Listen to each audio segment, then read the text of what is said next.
Where the hell is that annoying sound coming from? That, I don't... Well, what is that? Oh, we don't know. It was just sitting here. Yeah. Well, who does it belong to? I don't know. Oh. Some sort of a toy. Well, look, I really don't want it in the office, okay? Especially if it's a toy. Look, somebody get that thing out of here. Okay. Okay, dude. Thanks for not ratting me out, kids. What is that thing, Mr. James? Well, it's a goofy ball, Joe. It's a toy for kids. I bought a company that makes all sorts of crap like this. Well, it's really, really cute. Can I hold it? Yeah. Well, hello, Goofy Ball. What's it saying? Good. Good. Good. So can you make it say other things? It's a goofy ball, Matthew, not a supercomputer. Makes me giggle. Anyway, listen up, this is how it goes. It makes this noise for a while. You know, kids throw it around, then after a certain amount of time, a voice alarm goes off, and who's ever holding it loses. Oh. Oh, so it's like a hot potato. Exactly, but much more expensive.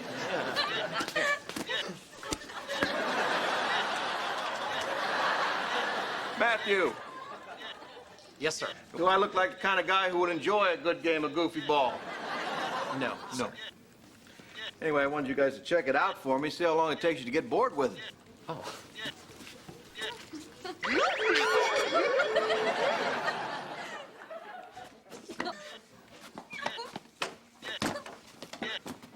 Matthew, what the hell are you doing? Oh. I mean, I thought I told you to get rid of that thing. Yeah. Don't worry about it, though. I'm gonna have a talk with her. Hi. I'm sorry I was late this morning. That's okay. Okay. Hey, that looks good on you. What? My shirt. This is one of yours? Yeah, it's okay, I don't mind. In fact, I kind of like seeing you in that. God. Do you think anybody else noticed? You know, I don't think people are scrutinizing us quite as much as you seem to think. Yeah, that's what the Rosenberg said. Now, you have other shirts in here, right? Yeah. Here you go. Dave, this is identical to the one I have on. No, it isn't. This one is azure, and that one is lapis. Could I have another shirt, please? All right, let's see. I've got indigo, I've got sapphire, I've got sky, and standard blue. Ever see Rain Man, Dave? I'm sorry, I have to go change. Okay, but I think you're being silly. I'm sorry. Beth, Matthew.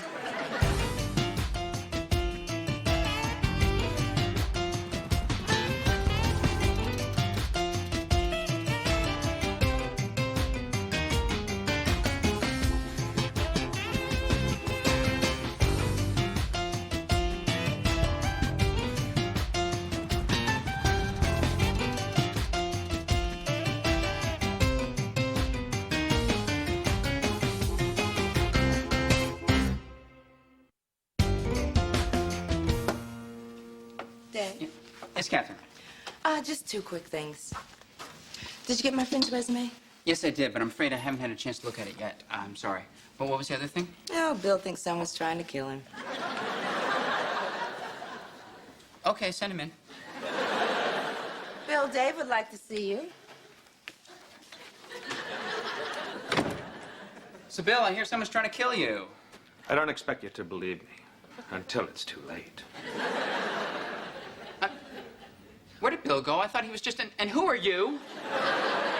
Very funny, Dave. Okay, who's trying to kill you, Bill? There's a guy out in front of the building every morning when I come in and every night when I'm leaving. Hold it. Is this the guy with the eye patch? Wears it on a different eye every day. That's the guy. Well, he's not down there right now. Uh-huh. When he knows I'm in the office, he goes into the coffee shop across the street and waits for me to get off work. Well, he probably just wants an autograph or something. Right, an autograph. In blood. Okay. We're on in 30 seconds, Bill. Come on, you can use me as a human shield. I wish I could laugh at that, Catherine. I really do. Dave, come here, man. I gotta show you something. Joe, not right now. I'm kind of busy. No, you gotta come right No, now. I'm really... Trust me, it'll be worth it.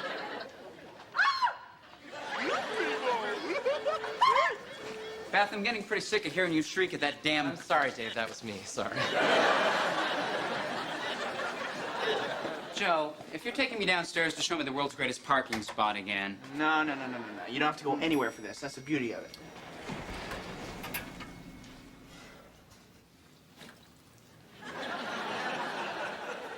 Are you guys going up? My name is Joe. No, sorry, ladies. No, we were just, pushing the button. Didn't realize it was actually hooked up to anything. Look at that. What did we just see? Models, man. Fashion models. They're doing a catalog shoot at the photography studio upstairs. Come on, let's go up there. No. Come on, man. What are you scared of? I'm not scared. I just... Hey, it's you guys again. Are there any good places to eat around here? We usually just order in. We usually just order in. Yeah, like my name is Joe is any better. Dave, buddy, I'm doing this for you, man. Well, don't do this. Come on, how long's it been? No, don't do this Dude, again. you've been in New York for 6 months. I haven't seen you go out on date one. I've been out on a few dates. Right, with who? Quick.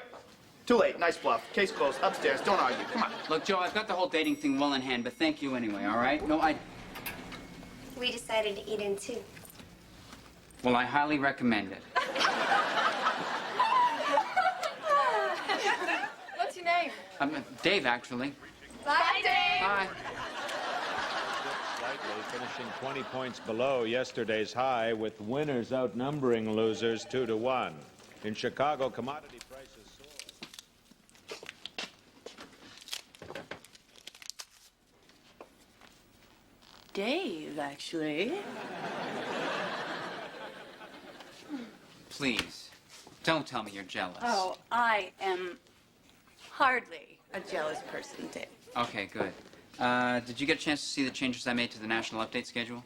Which one did you like the best, the tall one with the big breasts or the slightly taller one with the even bigger breasts? Okay, look. This might be hard for you to believe, but this isn't exactly a pleasant situation for me. Mm-hmm. I mean, Joe has made it his goal in life to, as he puts it, get me some. Well, why don't you just tell Joe that you don't need some? Mm-hmm. Well, that would be a whole lot easier if I could just tell him I had a girlfriend. Well, we've been through this. I know, but it's getting ridiculous. I mean, we spent half of our time sneaking around here like Like the Rosenbergs. What is your obsession with the Rosenbergs? I don't know. I was a poli-sci major. But my point is that this isn't the sort of behavior that one normally associates with the professional atmosphere of a news station. Look, you get the gist of what I'm saying. Dave, what do you think people would say if they found out I was sleeping with you? Way to go, Dave. No, they would not. They would say, ooh, sleeping with the boss. Very ambitious. Nice career move. They'd be wrong. I know that. And you know that. But look what people think about Yoko Ono. A lot of people happen to think that her work on Double Fantasy wasn't completely disruptive.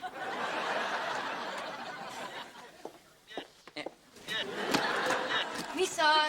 Go. Bill, goofy ball. Check this out. Whoa. You're Bill McNeil, aren't you? Yes, I am. Thanks for listening. Bye now. I understand you're a man who can procure certain materials. Need a gun? Of course not. Why? Can you get me one? Of course not. Why, you want one? Bill. Matthew, I'm in the middle of an important conversation. I just want the goofy ball back. The what? That thing. Oh, man, you're good.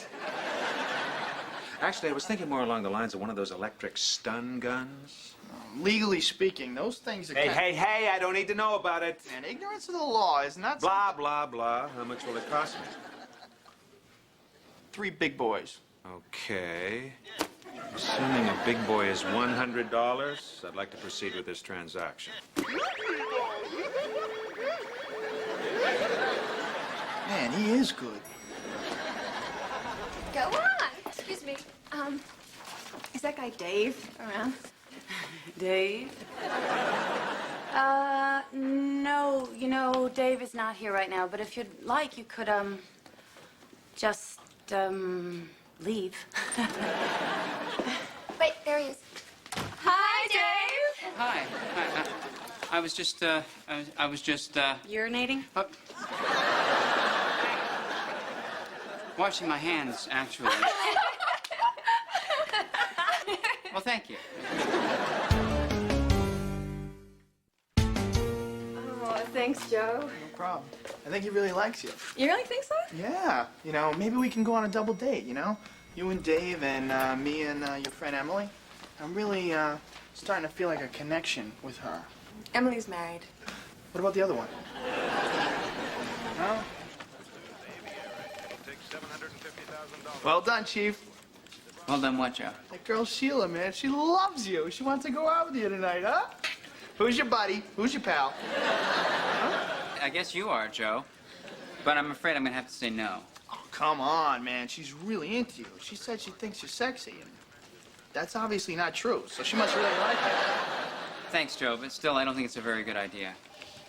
What's the deal, man? Fear? No. Impotence? No. Gay? No.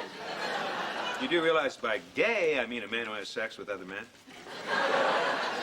Give it a chance, Dave. It's not like you're gonna do any better. Okay, if you guys are done with your matchmaking, I've got 3 stories that I need to be approved by you, David. I've got 3 things to add. Oh, get you. Just give me one good reason why you won't just go to dinner with her. You're a dead man. What if I say that I'm already seeing someone and I just don't want to talk about it? Are you? No. Of course not. You're going out with her. Who's with me? Why not? Guys? Yeah, why not? Lisa. Oh, yeah, sure, Dave. Go get him. Fine, maybe I'll give her a call sometime. No need, I'll take care of it. How's tonight? 8 o'clock? Uptown? Excellent. Hello, Sheila there. Hey, it's Joe from downstairs.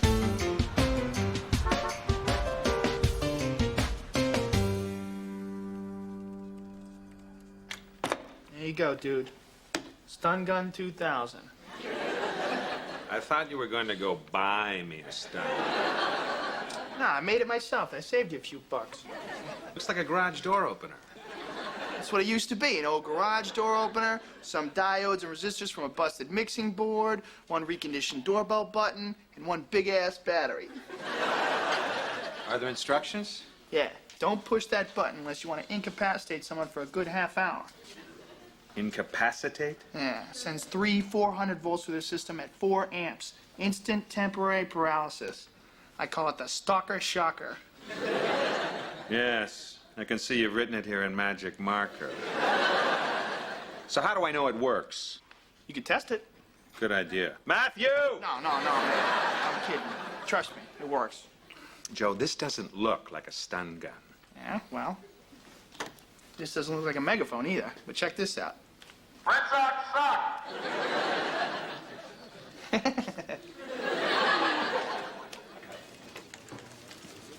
Either of you ladies ever seen a stun gun before? That's very impressive, Bill. No, I'm actually asking. Do they usually look like this? Bill, I don't think that's something you want to be fiddling with. I'm not fiddling with it.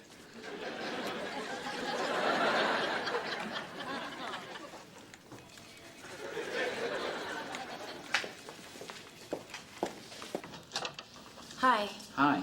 I thought you might want to check this update on the bridge repair story. Thanks. Hope you're happy with this little charade. Thanks to you, I now have a dinner date with Miss Australia 1993. Woo, woo, woo. I'm sorry. I'm really sorry. I didn't think it would go that far, and I really didn't mean to put you in an uncomfortable position, honest. Oh, anything for you, honey. Well, what excuse are you going to give her? What? Well, when you, cancel. I'm not going to. That would be rude and insensitive. What? Well, Houston, we have a problem. You know what? Okay, all right, I see. You want to tell everyone about us? We can do it. Let's do it today. Let's just do it and we'll get it over with. Fine. no. No? No, I mean, I want to, obviously, yes, but not just because you're jealous of me and some tall, leggy blonde. Dye job, check the roots. I am not jealous. Oh? No, I am not. You, however, are trying to make me jealous, and you know what? I am not in the mood to play this silly little game. All right, really fine. not. Yes, Great. that is Oh, okay, fine. See you later. I'm sorry, Dave. Did you two want to be alone?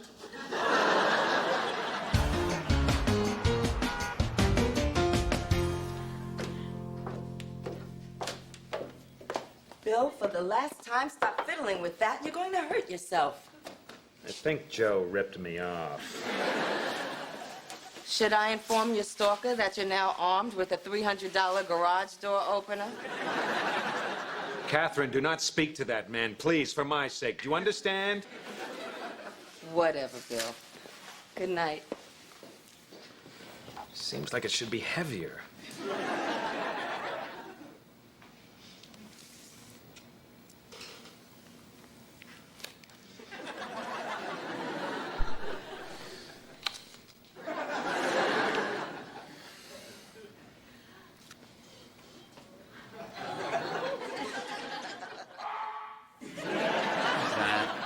It sounded like somebody screaming. That goofy ball is completely disruptive. And you're actually going to go out on this stupid date? Yeah, well, I really don't have much of a choice at this point right now, do I? Dave, I mean- want to tell people about us. I really do. Uh-huh, okay. When? When the time is right, Just in case my date is curious, how will we know when the time is right? because we'll just know. Uh-huh. How? Because it will feel right. Yeah, I'm sure that's what Julius Rosenberg thought. What is that supposed to mean? I have no idea, but then again, I was not the poli-sci major. All right, kids. How goes it? Good, sir. Glad to hear it. So what's new in the world of news? Not much, sir. It's kind of a slow news day today. As a matter of fact, I'm just heading out. Dave and I are having an affair. I thought we said we were going to wait till the time was right. Well, I guess it just became right. Was that really your decision to make? Well, I mean, I'm sorry, fine. You get to make the next just decision. pretend I'm Yo, in this. yo. Let's step in the old Wayback Machine, travel back in time about 30 seconds. Hi, kids. How goes it? Good. So, you two having an affair? Apparently so, sir. I don't quite know what to say. Well, we... Hang on, it's coming. Well, you know, I think that's just great. Now, wait a minute. Am I the last one to know about this? No, we haven't told anyone else yet, but we will. Okay, all right. But before you do that, you tell me, which one of you am I going to have to fire? Pardon? Fire. Dismiss. You're sleeping with the boss now, Lisa. What do you think the staff's going to feel about that? You know what people think about Yoko Ono. Yes, I What about you, Dave? You know what people think about Paul McCartney. You mean John Lennon? No, people liked him. You know, back in the service, we used to have a saying, you can't expect the troops to salute you if you're sleeping with the sergeant. What branch of the service were you in, sir? do. All right, Mr. James, what if we just decided to keep this a secret? Okay, let's go ahead and jump back in the Wayback Machine one more time. Hi, kids. How goes it? Good. So, you two having an affair? No. Good. Now, why don't you two scoot? I have to make some phone calls. I just love that free long distance. Well, sir, you own the company, so technically it isn't free. Don't mess with a man with a Wayback Machine, Dave. I could make it so that you were never born. Well, we'll be outside. Good day, sunshine. Good night, Bill. Good night, Bill. Oh, Bill, seriously, be careful with that stun gun, okay? Don't fiddle with it.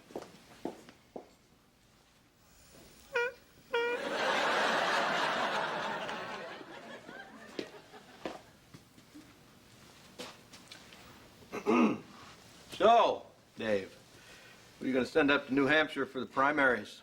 Oh, I've assigned that to Lisa. Uh-huh. Because she really is the best political reporter we have, and I think that's really all that... Yeah, it's really Please, not because... please. Dave. Oh, my. There you are. You ready to go? I've been meaning to call you. You see, Lisa and I... Oh, what the hell are you girls, models?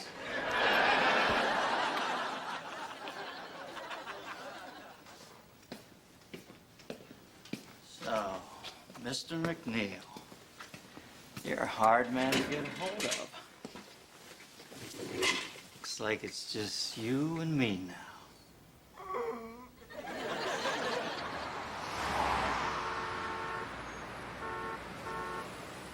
So that's when I discovered if I wore the eye patch on this eye, it would make the vision in this eye stronger, and vice versa. But I digress. What were we talking about? That's right. The note in Vince Foster's briefcase.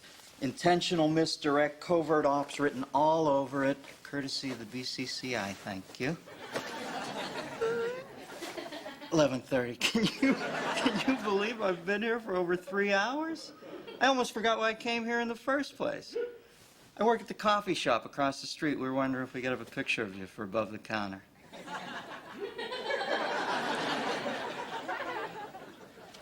Thank you. I appreciate that.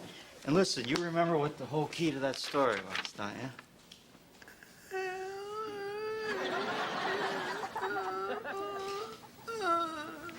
Hillary's Mutual Fund. You got it, babe.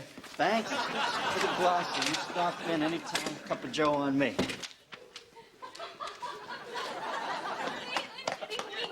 Okay. Bill, you want to play? Come on, it's more fun with 3 people. Yeah, that's the spirit, Bill. Think fast. Do over.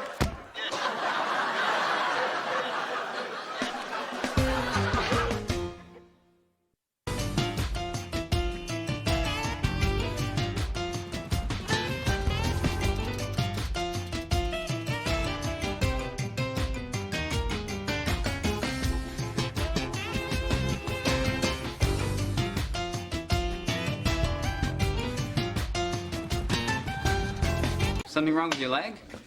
Not that I'm aware of, but thanks for asking. Oh.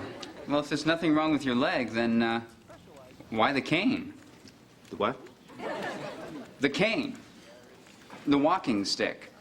Oh, you mean my cane? Yeah, I picked her up at an antique store during lunch. They say she's over 100 years old. Hand-carved mahogany with a solid brass tip. What's wrong, Dave? Don't you like my cane? Again, Bill, why do you have a cane? You like my cane, don't you, Catherine? It's a cane, Bill. Who cares? You see, it's just like that old saying, everybody loves a cane. No, Bill, I think the old saying is everybody loves a clown, which is what you look like with that thing. Ah, you're jealous of her, aren't you? No, Bill. No, I'm not jealous of her. It's just that it's such an obvious affectation. I mean, it's such a desperate bid for attention. Maybe. Or maybe I just like canes. But, Bill, you're not using the cane for anything. The cane should have a function. And, excuse me, can I help you? Yeah, I'm looking for Chapman Graphic Arts. Are they on this floor? Oh, the graphic arts place. Yeah, they're... Allow me. You, my good man, are going to get back on the elevator, go down 1 floor, step off the elevator, turn left. Walk down the hallway, and the graphic arts shop is 1, 2, 3, 4, 5 doors down. On the right, just open the door, and you're home. Thank you. Just glad I could be of service.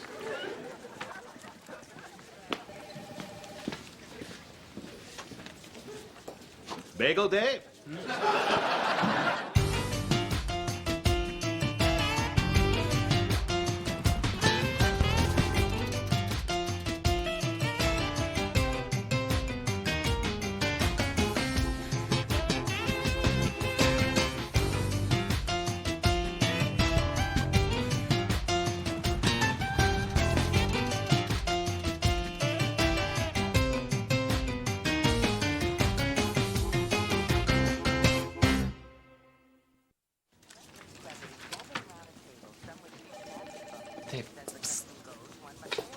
Matthew, why are you whispering at me?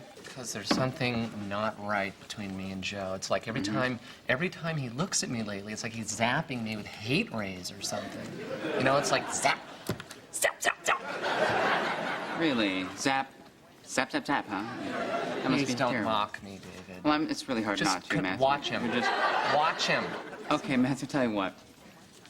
I'll go over, I'll talk to Joe if you promise to get back to work, okay? Good idea. All right, Go, thanks. go, go. Well, work.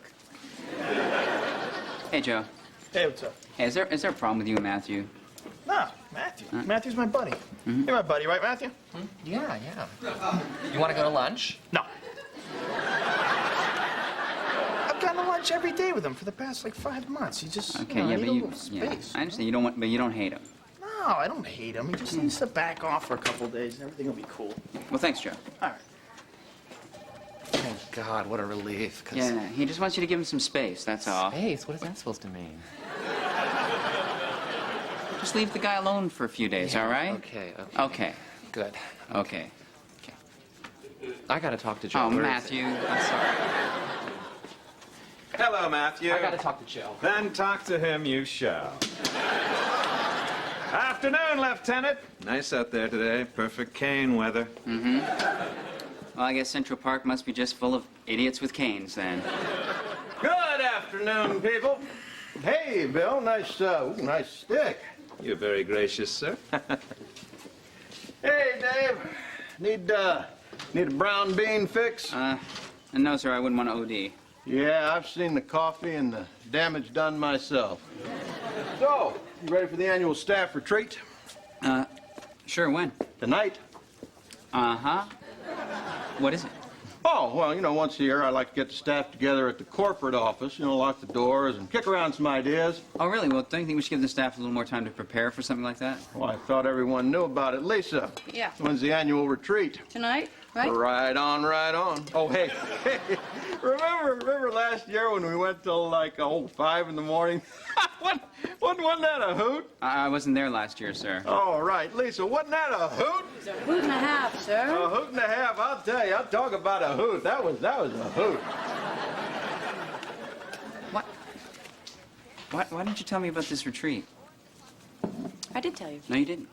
Well, I'm sorry. I thought I did. You It's didn't. You never told me. Now I've got like a few hours to prepare for this thing. It's all right, Dave. It's no big deal. You don't have to prepare. We just go up there and sit around. Why don't you just come up with some stuff on the fly? I'm just not very comfortable doing stuff on the fly. Look, do you have any ideas from last year you can show me just to help me out? No. Well, last year I just went up there and came up with some stuff on the fly. Oh, great. Okay. Dave, what did you do in high school when you had a pop quiz? Hyperventilated. Got a note from the nurse.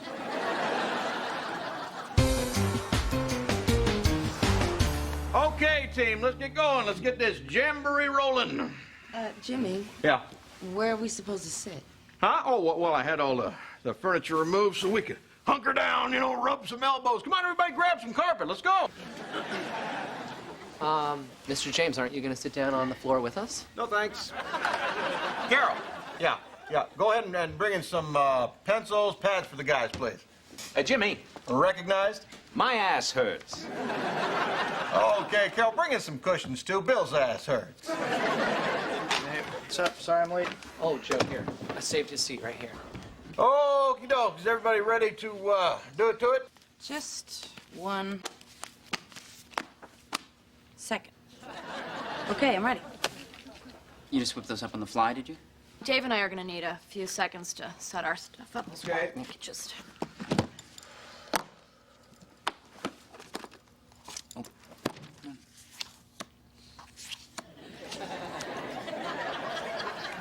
One, two, three cards. Okay, Dave, you're the leader of this ragtag bunch, so go ahead and stroke me, Stokely. All right, sir. Thank you, Beth. Thank you. All right, sir. I was thinking we could devote half an hour every afternoon to a live call-in show, in which the listeners of our station could air their complaints about living in the city. We could call it "Sound Off New York." Uh-huh. Do. I like it. I think it's a winner. Lisa? I'm not sure. What aren't you sure about? Well, we are a news station. And I mean, as interesting as a call-in show is, it's not news. Dave? Well, maybe, but perhaps it will give our listeners a chance to feel more involved with the station. Lisa? Well, people listen to us so that they can be updated on news, traffic, and weather. And if we start changing that programming, they might just turn the dial to another station and quite possibly never turn it back. At least that's my opinion. Sir, this just came in for you. Excuse me, Carol, didn't I say no interruptions? Lisa was just about to drop some science on us. I'm sorry, sir. All right. On your way out, just lock the door, turn off the phones. No one comes, no one goes. You hear me? Yes, sir. Okay, retreat's over.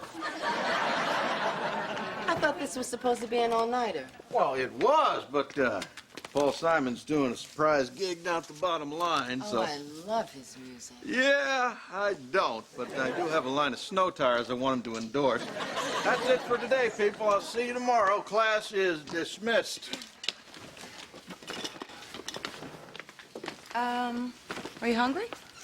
No, I'm feeling pretty tired. I'll probably just, head straight home, maybe pick something up on the fly.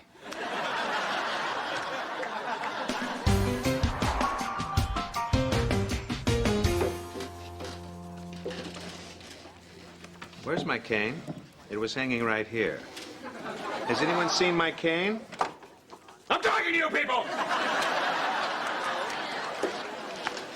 Walked in, tap, tap, tap. Took off my coat, tap, tap, tap, and hung my... I didn't take it, Bill. Then where is it? I don't know. Maybe it took itself out for a stroll. We both know you took my cane. When you deny it, you insult not only me, but yourself as well, and, of course, my cane. Trust me, my friend. Me and my cane, when I find it, will find you, and, well, you get the idea. What?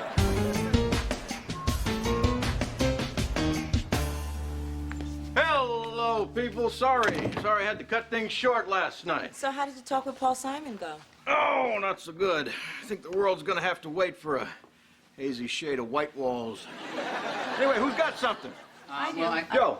We can set up a fully interactive online website for our listeners. Good. Anyone else? Bill. An immediate and comprehensive probe into the disappearance of office canes. Okay. Matthew? My idea is that I think a fully interactive online website is stupid. Stop. All right, Lisa. Okay. Well, this one is just a quickie, but I think we should start doing morning subway updates on the quarter hour so people can listen to us before they catch our trains. A quickie, but I like it. Dave? Yeah, well, to be honest, I can't say I love it. Really? Mm-hmm, I am. I'm sorry. Yeah. And why is that? Well, it just doesn't feel like our station, you know? And what exactly does our station feel like? Well, I just think that subway updates are really going to interfere with the hard news. Well, sometimes I take the subway, and I always thought that... Thank you, Matthew. Bill, do you have anything to add? Yes. Dave stole my cane and my ass still hurts. Okay. Does anyone have anything positive to contribute? Yes, I do. Of course, I'm not sure if it feels like our station, but, whatever the hell that's about. Okay, that's it. That's enough, folks. I think we'll call it a night. There's enough bad vibes in this room to run a hoodoo factory. Come on, let's go. You're being kind of a jerk about this. I'm sorry, what? Would you speak up? I didn't hear that. Well, Sorry, what's your... What? no, nothing. I'm just getting in on the fun.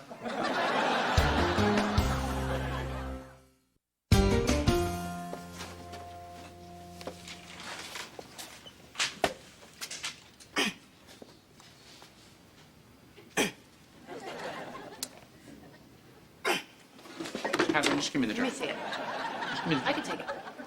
Catherine, No, just let me see. Catherine, just give me the drink.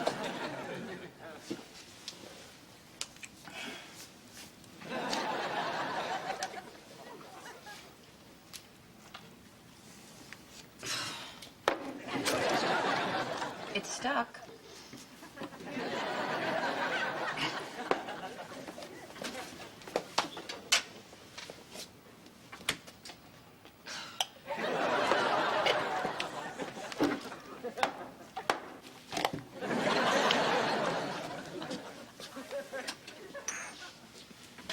kids. Ah, the bottle opener has disappeared. How are you going to open a bottle without a bottle opener? Right. Do you have some keys? Just Yeah. house key or car key, anything. Yep. Impressive. I'm assuming you dated a lot of frat guys.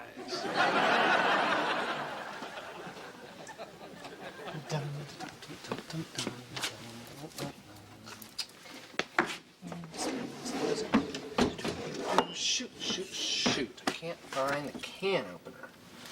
How am I going to open up these 2 cans of beans if I can't find the can opener? Well, I'm just going to put these right there. And I'll go look for the can opener out by the coffee.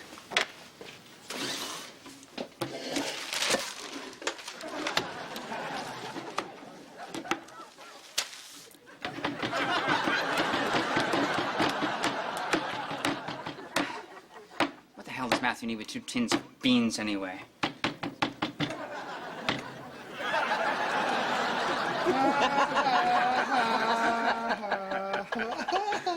What are they doing? Laughing at us. I didn't know we were so obvious. Oh, no, us? No, we're smooth as silk.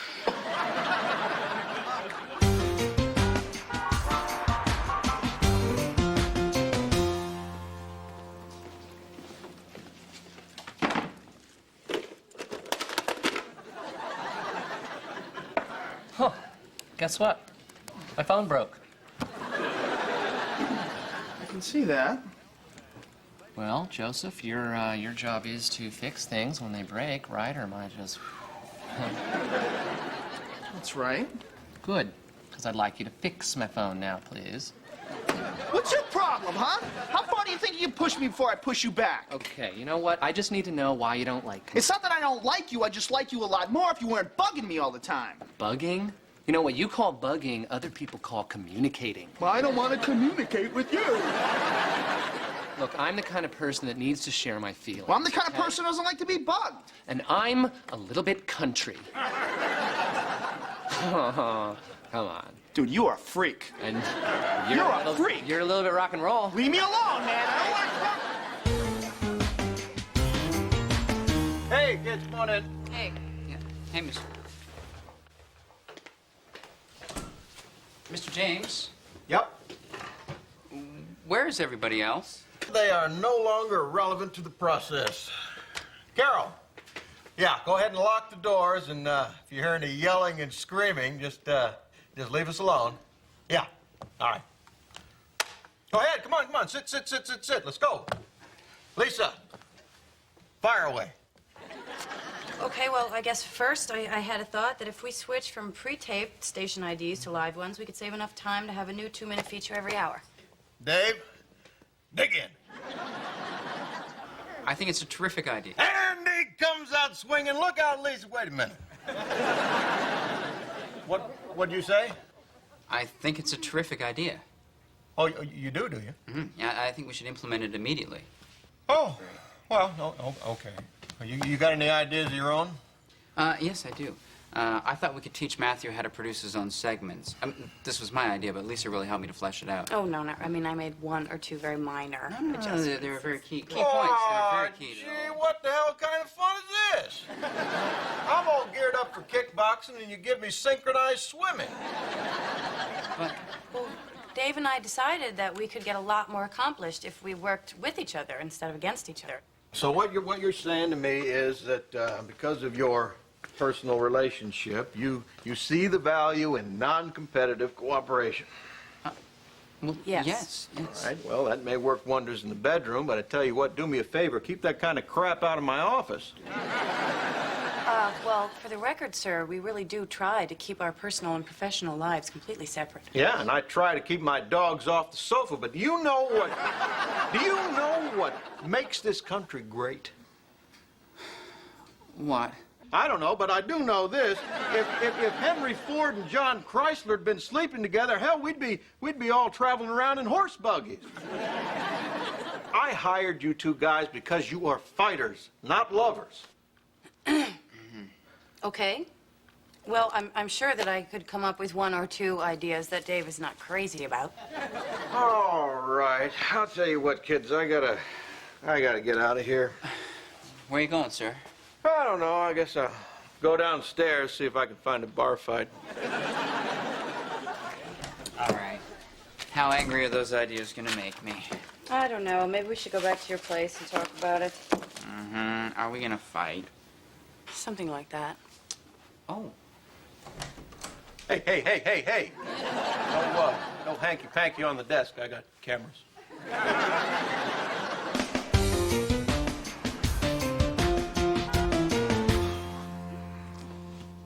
I don't know. I don't know. I don't know either. But I do know, if Henry Ford and John Chrysler were to spend all their time bickering, we'd still be driving around in a horse and buggy. Who's John Chrysler? The guy that invented the Chrysler? There's no such person as John Chrysler. Oh, no, wait a minute. Is he by any chance related to Jack Chevrolet? Look, you guys get the point I'm trying to make, right? Yeah. Okay, great, thanks. John Chrysler. Look, Matthew. We're not laughing at you, boss. Yeah, we're really not. Come on, we better get out of here, dude. Hey, give my regards to Bill Pontiac.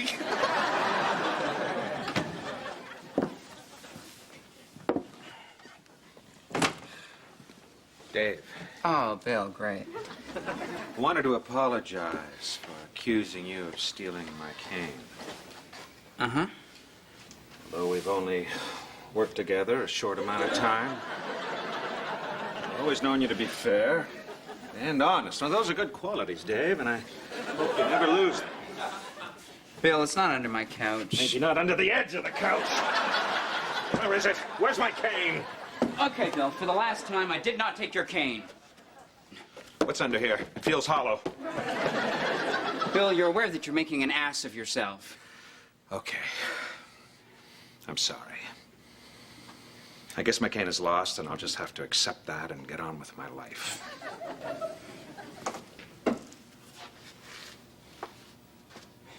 You stepped in front of the window. I did what?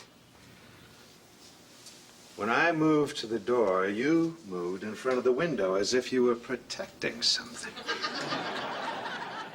Okay, Bill, I'm asking you to leave. You taped it to the side of the building or under the windowsill. I read your book, you magnificent bastard. Okay, Bill, I'm now ordering you to leave. I'll leave. But first I'm looking out that window. Bill, you're gonna feel pretty stupid when it's not out there. It's out there. I know it's out there. Bill, Yes, Dave? I stole your cane. Bill,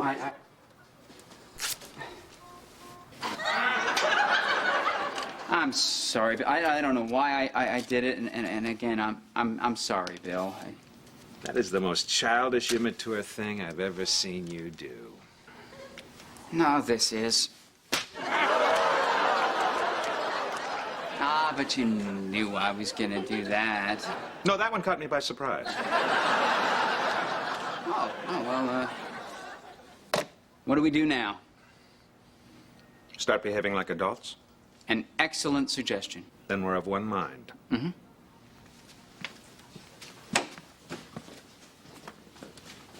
You do realize I'm just going to go and buy another cane, don't you?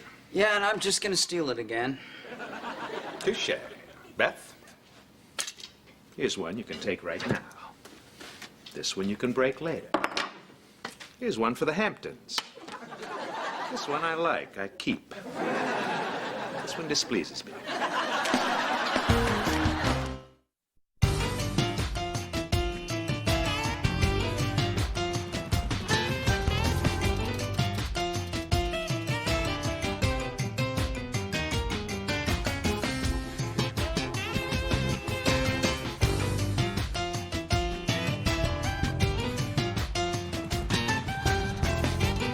Just pretend to be into this, all right?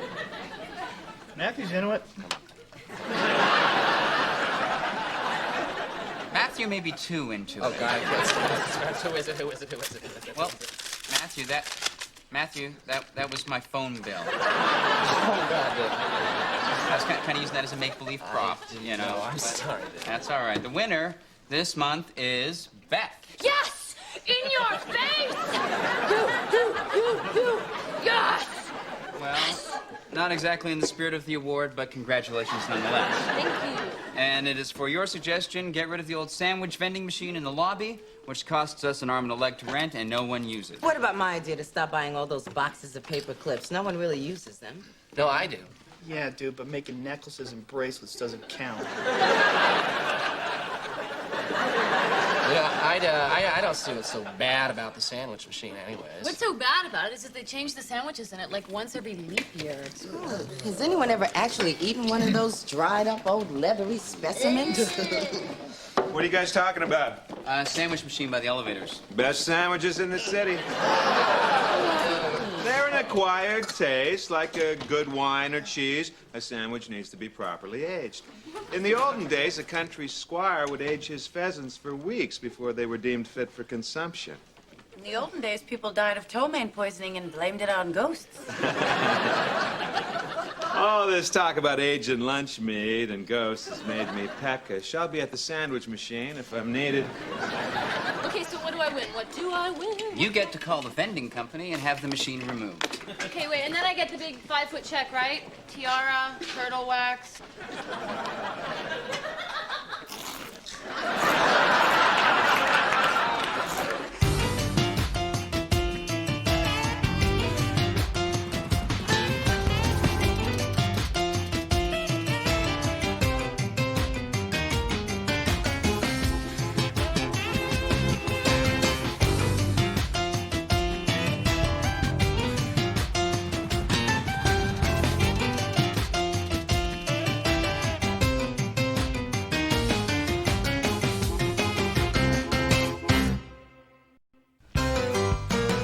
Oh, hey, has anybody done the jumble yet?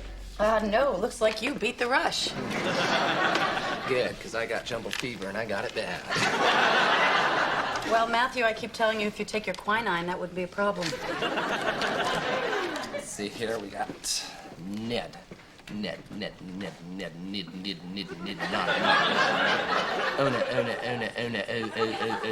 There's no O in that one. I know. It's all part of the process. It's chalk. Chalk, yeah. We're tied on that one. These are a little bit harder than they look, huh? Yeah, I know. Zed, zip, zap, zap. Yeah, there's no Z in that one. Glove. Glove. Good eye, good time. Chalk glove. Mostly detained. And how did the mixed doubles team fare in the big match? Answer. They fell in love. Duh. Thank you. How did you do that? Oh, well, you see those letters there? When you rearrange them, they spell No, it. I know how to play. No, how'd you do it so fast? Oh, well, okay, you just look at the letters, right?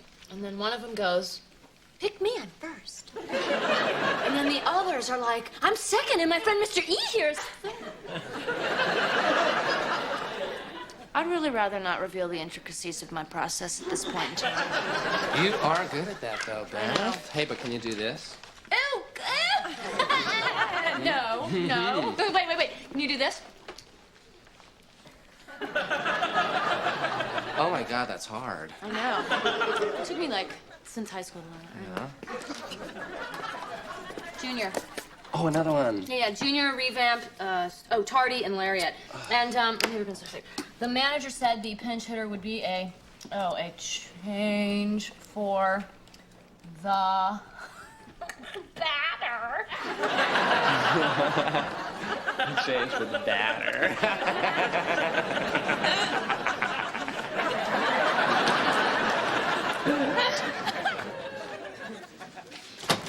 Dave, I'm very busy with this report right now. Sorry. it's finally happening. What? I'm getting stupider. Huh? The human brain starts to deteriorate irreversibly after the age of 30. Where did you hear that? I don't remember. See? See? You know what? This kind of reminds me of time. My Uncle Larry. Yes, I'm sure it does, Dave, but I couldn't even do the jumble. The jumble! Oh, you rearranged the letters to make words. No, I know how to play. Well, see, you're not so stupid. No, I'm very serious. Look, I can't even listen to NPR anymore. You know, I try to listen and concentrate, and I can't. My mind starts wandering. I get confused. Oh, wait a minute. Isn't that what's supposed to happen when you listen to NPR?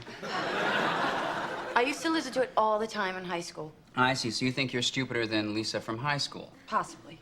Probably. Definitely, yes. Well, there's only one thing to be done. You'll just have to retake your SATs to find out for sure. Ha, ha, ha. But, you know, I did get an 800. I know what you got on your SATs. Knock, knock. Here, can you sign this guy? Sure. There. Hey, I didn't just sign for a stolen Jeep, did I, Radar? Dave, I don't watch Star Trek. Anyway, this is for those guys that are here to replace the sandwich machine. Okay, well, what do you mean replace? I thought we were just getting rid of it. Beth! I'm sorry, where were we? I'm stupid. I don't remember. Well, we knew this day would come, Algernon. Algernon. Come on. The super intelligent mouse from Flowers for Algernon. Right, Yeah. written by Daniel Keyes, inspired the 1968 film Charlie, for which Cliff Robertson won an Oscar for Best Actor. I should have known that faster. No, you shouldn't have known it at all. I have to get back to this thing, all right? You gotta stop them. They're actually taking it away. I rescued as many as I could, but I just don't have enough change. And they're putting that monstrosity in its place. What monstrosity? All right, my good man. We'll have no further use for your services. This is the manager. And he's not about to let you take these poor, delicious souls from their homes. Please ignore him. Now, Beth, what's this about replacing the sandwich machine? I thought we were just getting rid of I know, it. just relax. It's another concept from the budget cutter champion. You're in good hands. You got a garbage can? I found this behind the machine. Oh, my God! I'll take that. Oh, it looks like it's been in there for like 20 years. Hand it over. Gently.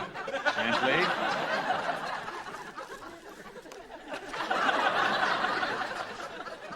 Okay. Ta-da!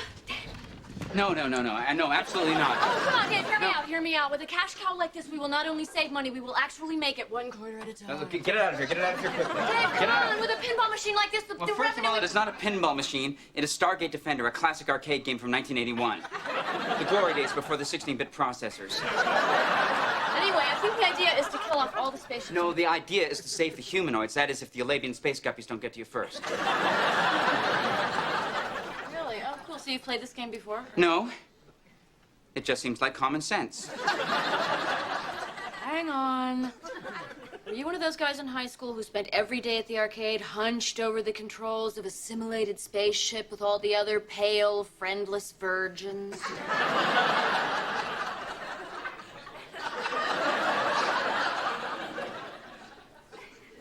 Don't be silly. Look, just get it out of here, all right? Those things are way too much of a distraction. Just get rid of it.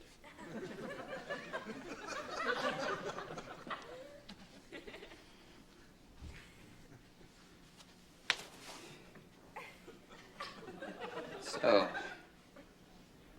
we meet again. Dave. Huh? What? There are supposed to be 5 differences between these 2 pictures. You know what? They've actually changed the IQ test. Puzzles on the back of cereal boxes don't weigh as heavily in your overall score anymore. Yeah, I can only find 2. Well, the dog's hat is tilted the other way. Yes, well, duh. And there are 2 frogs in this one. Got that. Cowboy's boots are bigger. Balloons are missing. Balloons hadn't been invented yet back in cowboy times.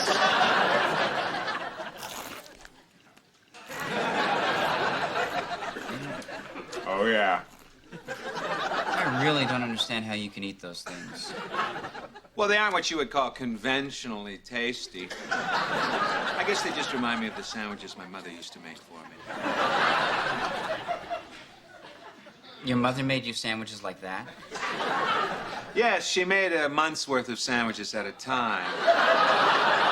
Then she'd leave them for me in a box on the porch. She was quite a woman.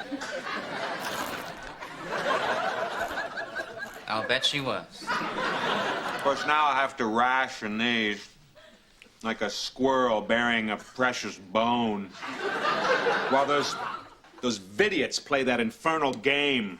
Well, to be fair, Bill, that game is a good test of hand-eye coordination, and it does further your understanding of other worlds. And besides, nobody's playing it. I took away the extension cord. Hey, gang, what's the buzz? Tell me what's happening. Hey, Miss James. Hungry, Jim? I was. Oh, there it is. Sir, no, please, sir, no, Oh, no video come on, games during Dave, work let me hours, play. no. Please, gotta play, wanna play, gotta play. Look, once you put your first quarter in that thing, it will consume your every waking moment. It will haunt you in your sleep. It will irreversibly ruin your life. Okay, Dave, is there something you want to tell me? Yeah, I spent half of high school playing Stargate Defender. 2 solid years. 2 years, huh? Mm-hmm. Well, I mean, you must have been pretty good. What was your best score? 1,248,500, March 7th, 1983. 1.2 million? Wow! I mean, is that good? Yeah. Wisconsin offers very few distractions for a pale, friendless virgin. No argument there. You got any tips for me? Yes. Save the humanoids. Yeah? Just try to imagine them as members of your real-life family. That way you'll make sure nothing bad ever happens to them. Save the humanoids. Mm-hmm. Okay, Jim, Yeah. I'll try to check that out. It's not him the machine wants. It's me. I'll just leave these right here in case you need them.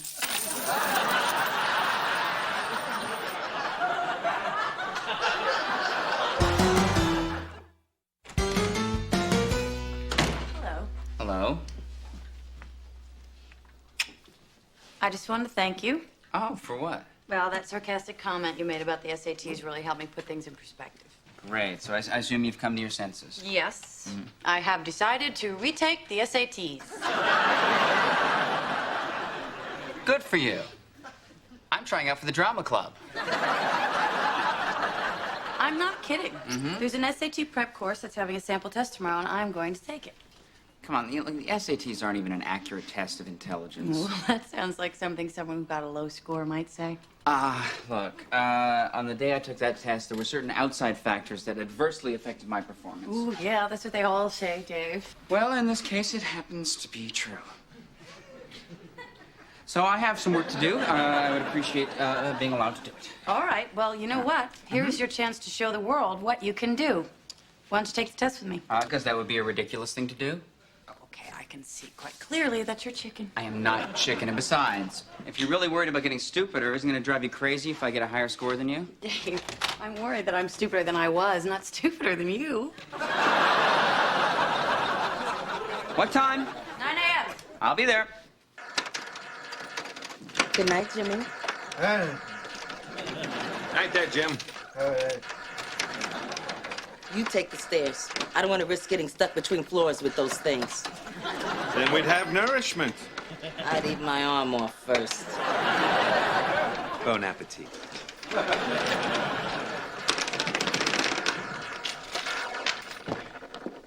Still at it, Mr. James? So sad. Come again? So sad. All them humanoids getting beamed into outer space. My mom, my dad, my brother. There's nothing I can do, Dave. They're all gone. Kent took my advice to heart, didn't you, sir? Did it at least help you with your score? Well, I mean, it's kind of hard to see the screen through all these tears. You know what I'm talking about? I'm sorry. You want to play? No. Oh, come on, just one game. I really can't. I have to get up early for the SATs. No, of course. Doesn't matter. I gotta call my mom and apologize for letting her down. I'll see you. All right, good night, sir.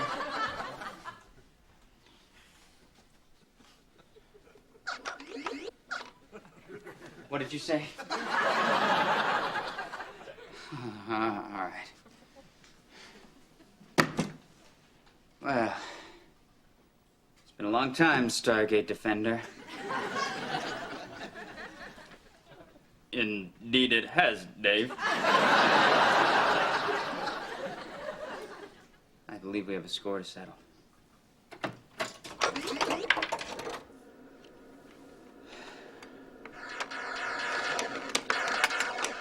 Damn. Okay. Just one more game.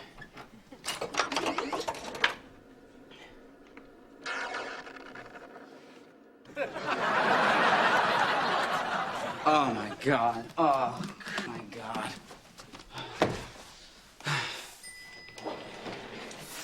Morning, Dave. Are you just going home now? No, I just got here.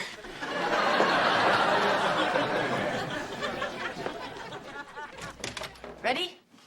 I was born ready.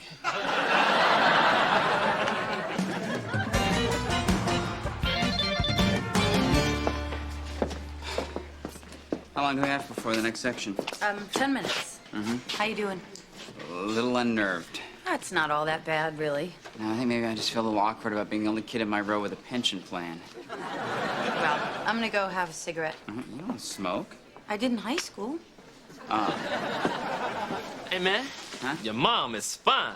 Mom, what? Yeah, it must be weird to have a mom who's like a really cute girl. Yeah, that is weird. So, why she taking the SAT with you? Well, you know, Mom. You know, wants to keep an eye on me, always on my case. I hear that. Man, I'd like to have her on my case. Hey, whoa! What you looking at? Just a list of vocabulary words. You should relax. The SAT's not such a big deal. Well, maybe not, but you better pretend it is, or else you won't get a good score, which means you can't get into a good college, and then you won't get a good job, and then your life will be ruined. Oh, I'm sorry. I mean, maybe if you have a lot of good extracurriculars, it will be... Have a cigarette? Yes, here. I'm sorry. But you know what? You shouldn't smoke. I don't really smoke.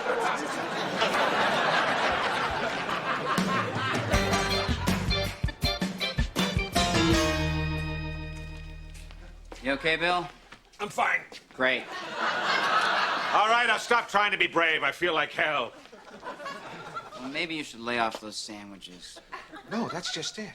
I finished the last one at exactly 12:41 last night. Ever since, things have been happening to my body. Would it be impolite at this point in the conversation to just run away from you? I think my system got used to its hourly fix of artificial preservatives. My body has started to age incredibly rapidly. No, it hasn't. Yes, it has. We're running out of time. Look! Help me, I'm begging you!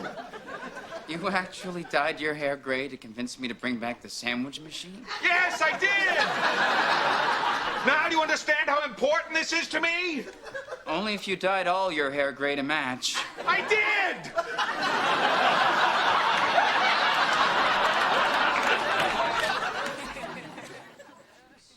It's the testing people. Great. Hi, yes, I'm calling for the results of the practice SAT scores. Lisa Miller and David Nelson. Thank you.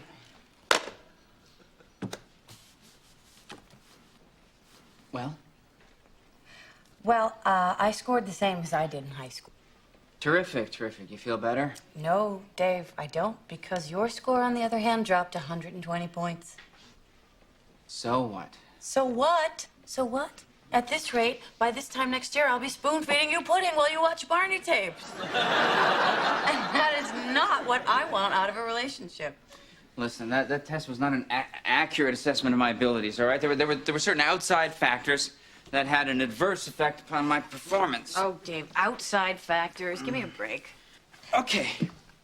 I stayed up all night playing that damn video game, all right? I am exhausted, and that is why I blew the test. Well, I am very, very disappointed in you, Dave. Which is exactly what my mother said when I did the same thing before the real SATs. Stargate Defender kept me out of Stanford. I'm sorry. No, not sorry. What's the big deal about Stanford, eh? You know, who wants to be in California in the winter? The winter in Wisconsin is the best 7 months of the year. Oh. Well, you know, you could look on the bright side, and at least you got really, really good at Star Trek Invader. Stargate Defender. Stargate Defender. Stargate Defender. Here you go, dude. 20 bucks a piece, 3 for 50.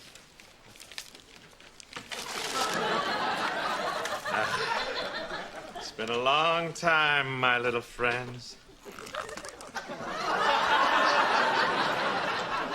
So what? There's another sandwich machine on another floor? Nope. Made it myself. Yeah, wrapped them in foil and ran them through the clothes dryer, and then I taped them to the roof of my van when I drove into work this morning. And when I got here, I'll get the recipe later. All right, now look, Dave. I just want you to be prepared. What, has somebody beaten my high score? No. What? I replaced the video arcade game like you asked. No!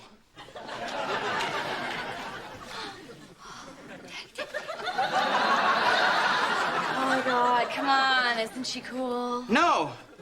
What is the fun in that? Dave, I know that in time, you will grow to love her.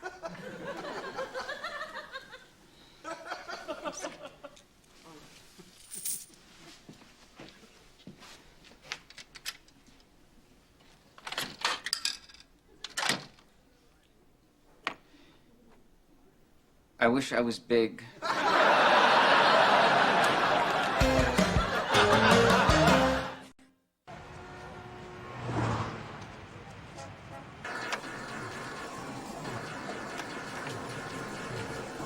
Hey, aren't you that dude we met at the SAT place? Hey, fellas. So, how'd you do? 1.8 million. No, I mean on the SATs. Considerably lower.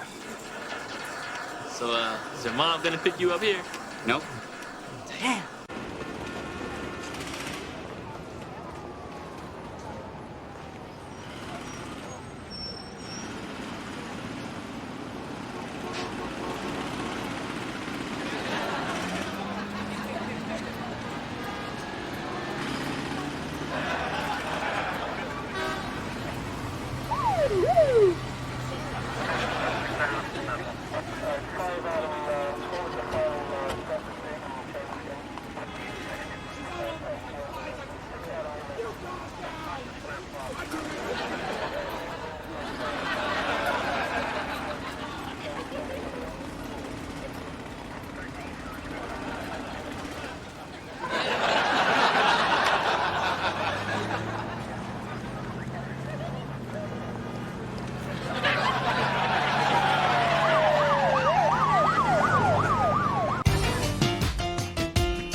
Yes. Dave? Yes, Captain. I didn't want to say anything in front of everybody, but Bill might not be coming in today at all. Oh, why not?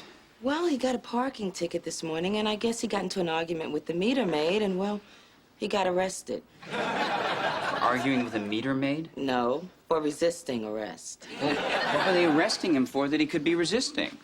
This isn't some sort of brain teaser, okay? Bill really got arrested. All right, let's go bail him out. Well, that might be tough. Apparently, when he got down to the police station, he kept on arguing and arguing and arguing. And they shot him. Dave, this is serious.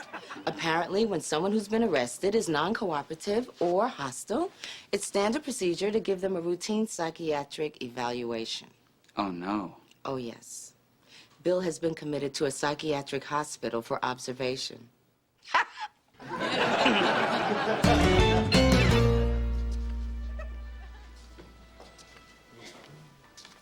How are we doing today, Mr. McNeil? I'm fine. Really? You don't look fine. What's going on in there? If I tried to explain, you wouldn't believe me. And then you'd make a few notes on your clipboard, and then you'd go type them up and use them as further proof that I'm crazy, which I'm not. I see.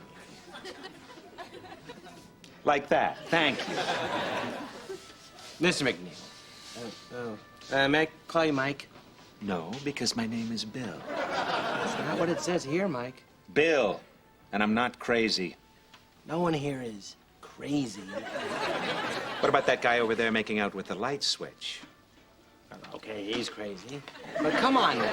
Who amongst us has never had the urge to make out the light switch? Hi, can you excuse us, please? I'm in the middle of an evaluation.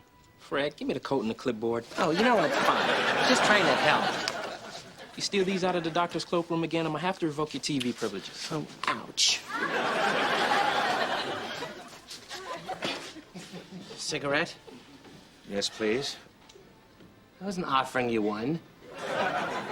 Then why did you say cigarette? I was talking to the cigarette. Now, if you excuse us, please. Cigarette. Prepare to be smoked. Oh, I see. You're crazy. Yes. But I prefer the term crazy. May I have a cigarette, please? Garçon, cigarette for the good man, if you'd be so kind. Name? Bill McNeil. Name? Bill McNeil.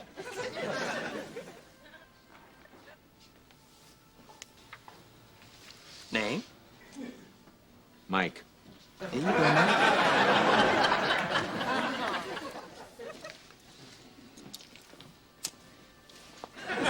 Don't be afraid, Mike. Fire good. My name's not Mike. Someone obviously typed it up wrong on some paperwork, so... I know. My name isn't Fred either. But it's just easier to play their game. Say, if you'd like, I could call you Bill. Thank you. You're welcome. So what's your real name? Ulysses S. Grant, 18th President of the United States. You're not the 18th President of the United States. Obviously, that's just my name, not my job. What are you, nuts? No offense. Huh? Yeah, well, what about older women? What's their opinion? Mr. James? Yeah. Uh-huh. Thank you. Yeah, no, just, all right. Just hold on a second. What are we doing the real deal with Bill McNeil? Oh, I'm gonna fill in for Bill till he gets back. We're fine. That's not what my audience research people say. What audience research people? These audience research people. So, you know, the common man wants to hear you do a show with a co-host. Well, that's fine. I have no problem co-hosting a show with Catherine. No. Common man wants to hear you do a show with Joe. You want me to do a serious, issue-oriented show with Joe? Yeah. Unless, of course, you'd rather have Joe do it with Catherine. Fine. Good. Thanks, Lisa. Huh? Yeah, no, well, she's gone, yeah. Okay, talk to me. Now, what do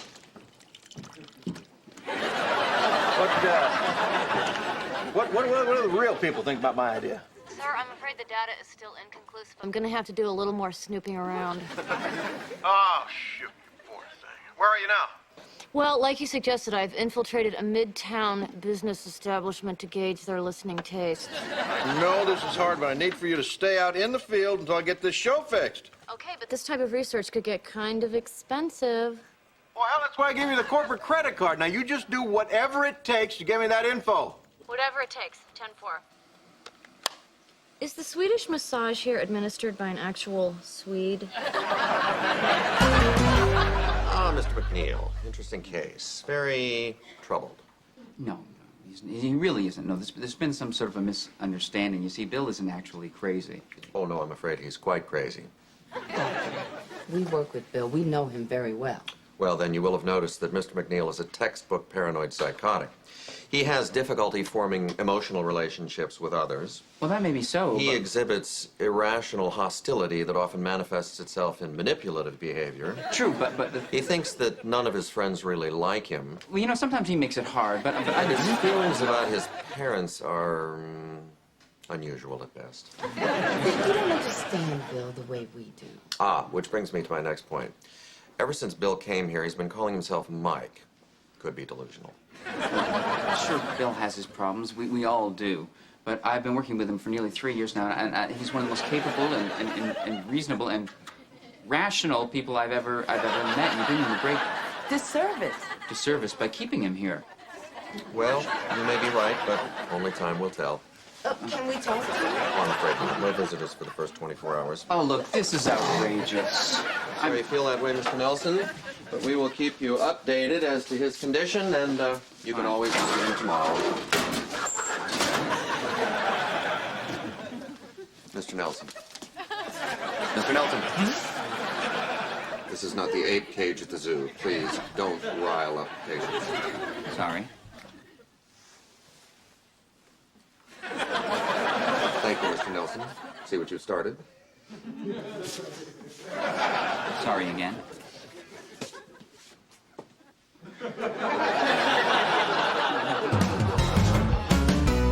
Bill McNeil is out sick today. Joe and I will be discussing the problems of New York City schools. Obviously, there's a lot of room for improvement. Wrong! Our New York City public school system is the best in the world. End of story. Well, then maybe you can explain why a prominent board member recently declared the city schools a disaster. Easy, because he is dumb and I am smart.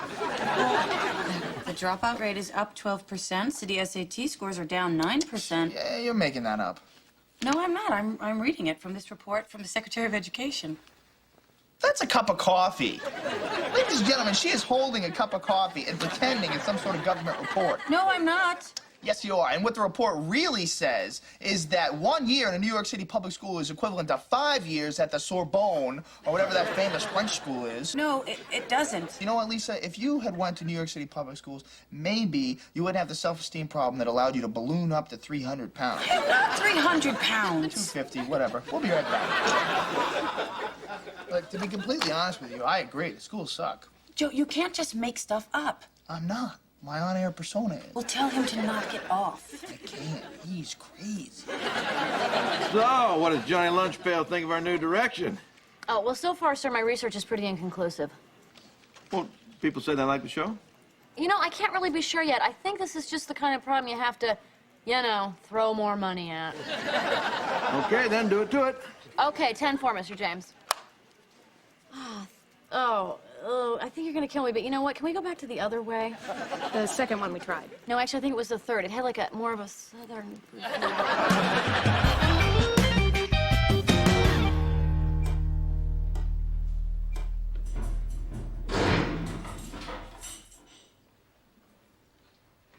And then what happened? I told you already. Tell me again. I just want to go to sleep. Look, it's your fault my television privileges got revoked. I wasn't the one who ordered you to pretend to be a doctor. No, but you do sound just like the guy inside my head. So tell me again. Fine. Where was I? Oh, yes. So then Urkel decided to send the Urkel bot to the job interview instead of going himself. Why? I don't know why. I guess because it would allow a mix-up to occur that we, the viewer, would find amusing. Was it amusing? Not really. Then I must ask you again. Why did he send the Urkelbot? Because he didn't think he was good enough to get the job. But when the Urkelbot broke down and Urkel had to explain himself, the man was so impressed with his honesty that he got the job. The end. That was beautiful, Mike. Right, fellas? Thank you. You're too kind. Hey, quiet down in there, guys.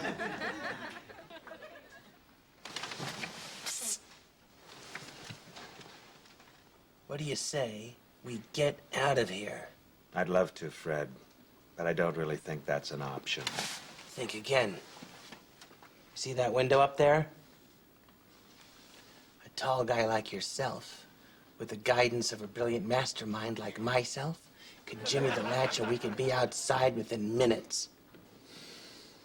I think it would be better if we just went to sleep. Yeah, okay, you're probably right. You need to rest up. Day 2 is usually when they start the electroshock treatment. I told you it would work. Shh. Oh, aren't the stars beautiful? Yes, very. Now, which way do we go? What do you mean? I said we could get outside, and here we are. Outside. But I thought we were going to escape. Oh, you've seen too many movies. Okay. Then how do we get back inside? Simple, my friend. We simply scream and scream until the orderlies bring us a ladder. That can be it. Wonderful.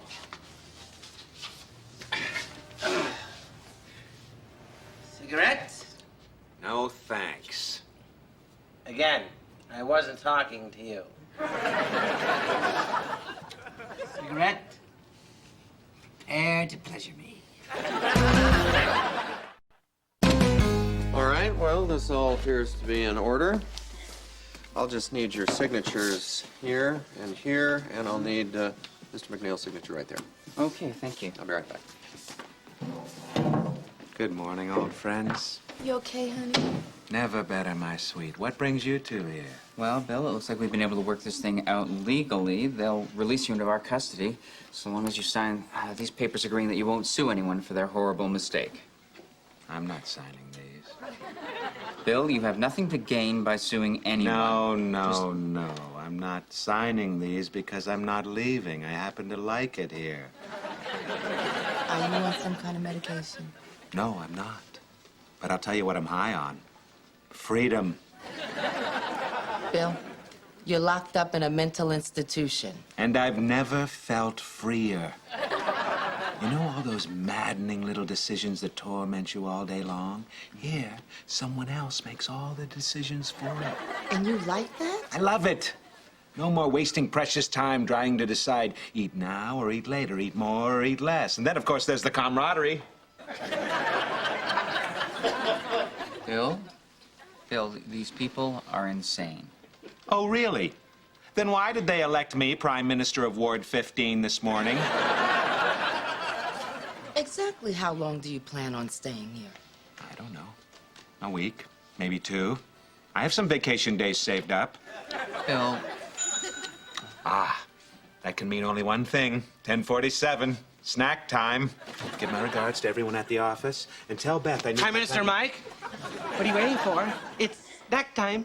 What are they serving? Snacks. Excellent. Lead the way, my good man. Bill, come on. Look, you cannot vacation in a mental ward. It's just not done.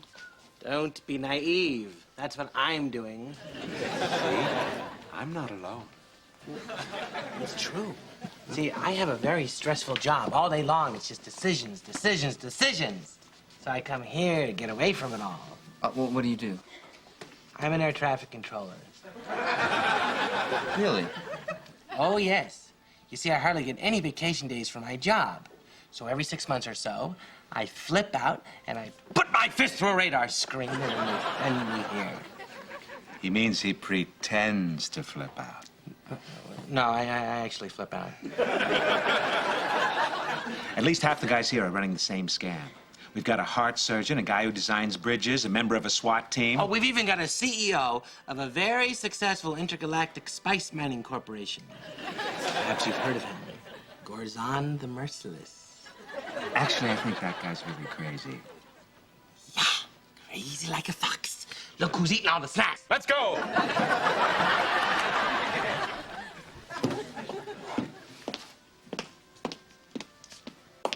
Dave, come on, let's go. Oh, sorry. I was just thinking how great it would be to never have to make any more decisions.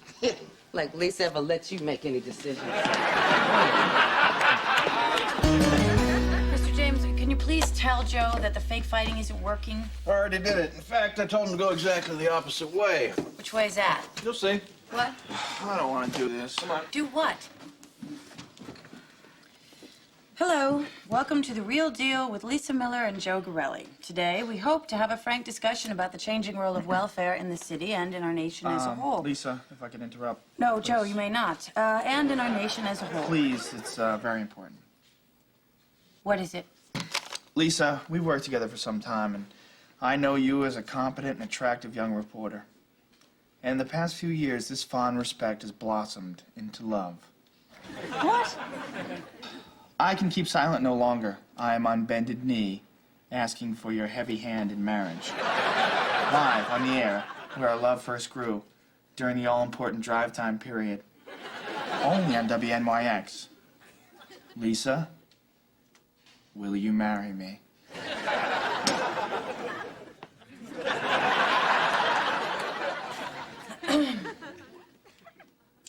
This concludes today's broadcast of The Real Deal with Bill McNeil. The show will return when its regular host, Bill McNeil, returns from vacation. Now stay tuned for a commercial break and 28 minutes of dead air. This is horrible. I know. Will she say yes? Will she say no? Is she pregnant with the traffic guy's child and she's trying to protect the inheritance? I leave for 2 days and they stoop to this kind of sensationalistic crap. I hate this. It's horrible. I hate cliffhangers. Oh. What time do we tune in tomorrow? No, that's it. I want out of here. Hello? I want out of here. I'm ready to sign those papers. Me too! I want out! I want out and I want papers! I want papers and a private jet after I get out. Yeah, we're gonna need the fire hose over here in Ward 15.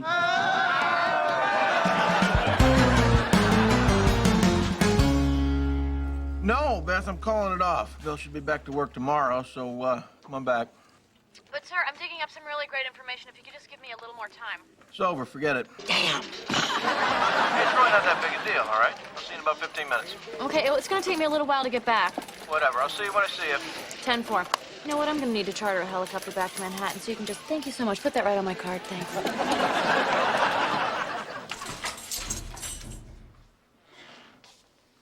Hey, don't you want to change into your regular clothes first?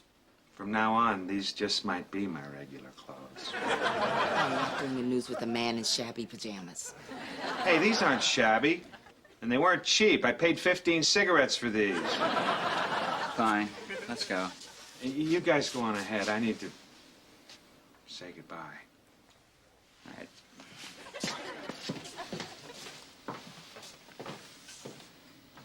Where are you going, Mike? I'd love to stay, but... well, without my constant supervision, the real world goes to hell in a handbasket. Well, it's tough being Prime Minister. Gonna miss you, Mike. Especially your beautiful stories. Hey, if you ever want to hear me telling a story, just tune in to 585 a.m. between 10 and 6. I'll be there for you. Yeah, oh, okay. And if you're ever flying into LaGuardia, you just know that I'm down there somewhere, trying to figure out how the hell to keep you from slamming into one of the other 50 planes up there. That's sweet. Well, thanks again, Bill. No, thank you. Ulysses S. Grant, 18th President of the United States. Yeah, got you a going away present. Thank you. Goodbye, old friend. Goodbye. I was talking to a cigarette.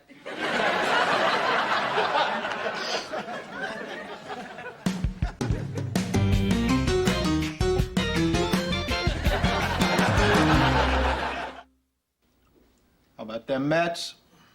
Excellent ball club, sir. I love the Mets. Tell us more, Joe. I love baseball in general. I love all sports. Can you explain why you like sports? I like sports, sir, because I'm not very good at communicating with people. Therefore, I like violent activities that release a lot of testosterone and calm me down. Say, Joe, how about the... Thank you.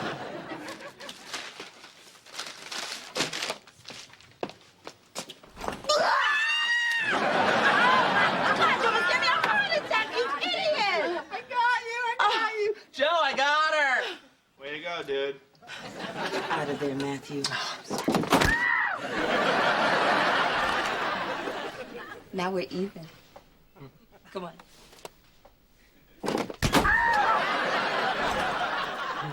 Now I'm ahead. Can I please come out now? Come on. Hey, wait a minute. Hold on. Somebody else is coming. One more time. You sure? Hey! Huh? You go, girl!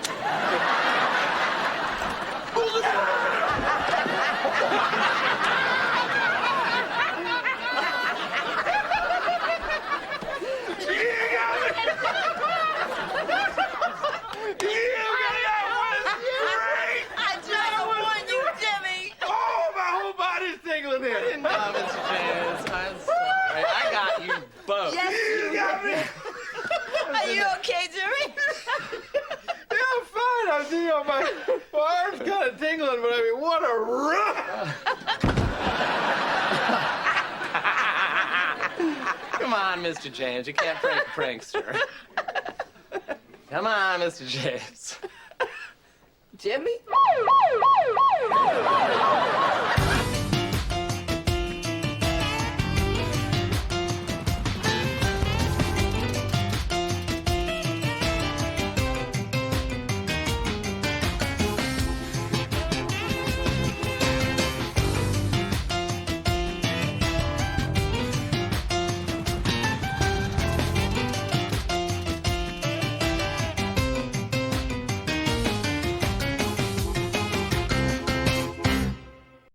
Mr. James experienced a mild myocardial infarction, small heart attack. He's currently unconscious, but we fully expect him to recover in the next few days. Angiogram? Oh, it's looking good. Good. And any arrhythmia? How's his BP? Oh, no, it's no complaints. He's looking good. Mr. James has a big heart. Yeah, well, he's like a father to us. No, I mean medically. The thing's like a roast. It's unreal. Paging the staff of WNYX, please report to the morgue immediately. Oh, my God. Correction. Dr. Leibowitz, report to the morgue. Those other guys, some lawyer wants to meet you in the chapel. Mr. James has some rather specific instructions regarding his care in the event of a life-threatening illness. So, if you please.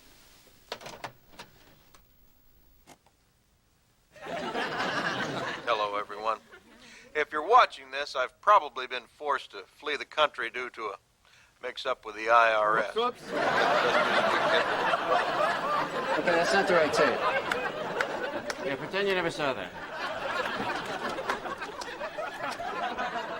Hello, everyone. If you're watching this, I'm probably suffering from some sort of life-threatening illness. I have only one request. That's to spend the rest of my time with my friends and colleagues at WNYX. Oh, and if I finally achieve my lifelong goal of buying the Harlem Globetrotters, send them on over. Make them run some drills or something. I don't know. I could watch those crazy nuts marks. Well, he goes on about the Globetrotters for quite a while. Well, I guess we'll have to hire a temporary staff to run the station while we're all over here. No. Mr. James made it quite clear that he would like business to continue as usual. Well, I hardly think this is business as usual. Well, at least the Globetrotters aren't here. Excuse me, Doctor? Yes? Actually, I just needed to talk to one of you. Who's in charge here? Oh, yeah. You'll do nicely. No offense, everyone. So, what can I do for you? Well, we were just wondering if there's anything we could do to help. Yes, actually there is. Mr. James needs to be surrounded by some friendly voices, so maybe it'd be best if the staff could talk to him around the clock. Just talk to him. Right, you see, when a patient is in this state, even though he can't technically hear you, often it's a familiar voice that pulls him through. I'd just like to say this is the weirdest thing I've ever been asked to do. Well, Bill, if you're uncomfortable with it, no one's going to force you to. Don't get me wrong, I love Jimmy. I mean, I wish to high heaven Matthew hadn't given him a massive heart attack. He's just resting, okay? He's taking a little snooze-a-rooney. It's fine, it's fine, right? Fine. Well, it won't be the first time this voice has saved a life. What are you talking about? Remember, last year, that guy who stepped in front of the bus? Look out! Life saved, you're welcome, no charge. So the guy says, no, I said peacemaker, not pacemaker. That's a little heart attack humor for you. Thought you'd like that one. Say, you mind if I smoke? Just kidding. Bill. Just a sec, Dave. Dr. McNeil is dispensing some laugh medicine. Yeah, Bill, can I talk to you in my office for a minute? Okie dokie. Don't go anywhere, Jimmy. And if you do, make sure you take along an extension cord. Joe, would you mind sitting with Mr. James for a little bit? I'm talking about those horrible and horribly inappropriate jokes you were telling.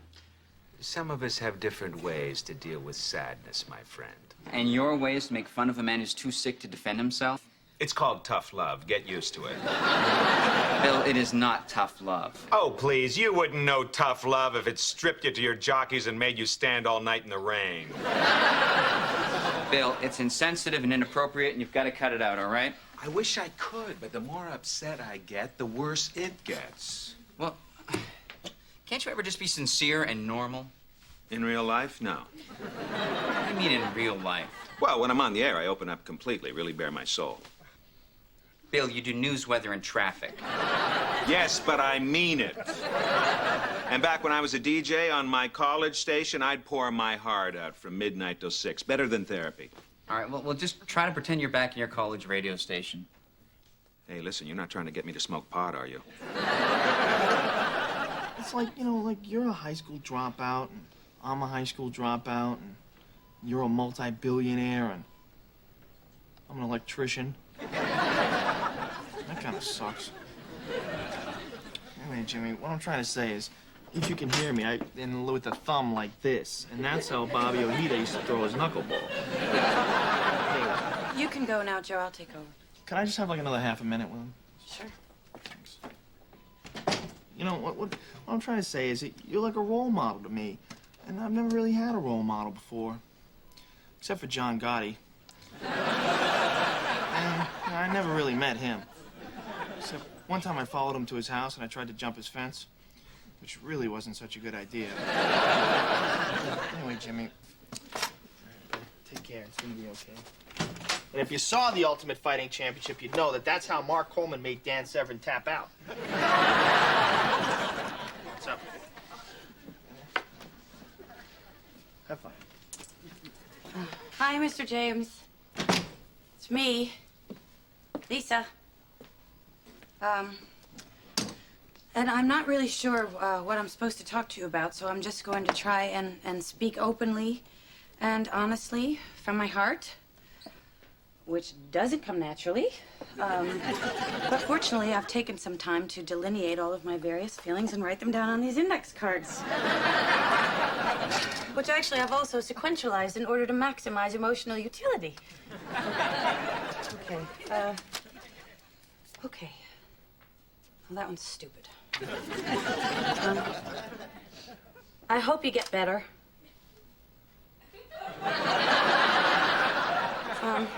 Okay, well, obviously that goes without saying. I really didn't have a lot of time to prepare these. Okay, you know what? I'm just gonna be honest. You know, you have not made things easy for me, Mr. James.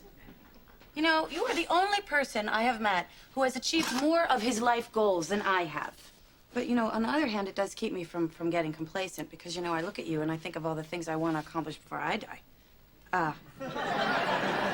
I mean, before I die. No, I mean, before... Yeah, anyway, you know, actually, I have conveniently enumerated all of my goals on card number 14C, which is... It's right there.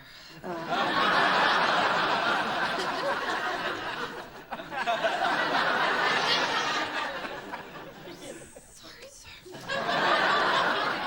Yeah, see, here it is. Financial independence, check. Mentioned in the New York Times before the age of 30, check. Double 800s on my SATs. Some of these are kind of old, but nonetheless, check. Achieve 10-year career plan in 5 years.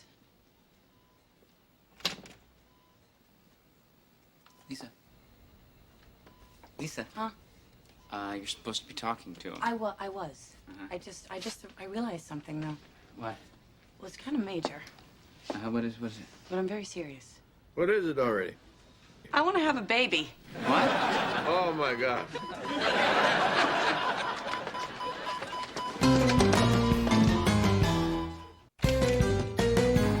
All right, let's just take this calmly and rationally, one step at a time, all right? So, where were we? I want to have a baby. When? Now. I don't think you're taking into account the gestation period. No, now, I mean 9 months from now. You know what I mean. Yeah, and how long have you felt this way? I don't know. I was just in there talking to Jimmy about all the things I've accomplished in my life and all the things I want to accomplish, and I had a revelation.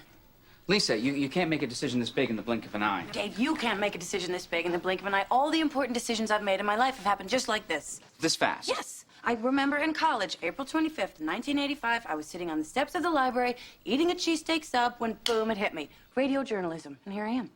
Mm-hmm. And what were you thinking before that? That I wish I had ordered ketchup for my cheesesteak. No. I meant by that, what were you thinking about as a career before that? I want to be a forest ranger. You wanted to be a forest ranger. Yes, Dave, but that was then. This is now. Now it's time to have a baby with you. You know what? This just isn't how I expected this to come up. All right. I mean, don't you think we should? Get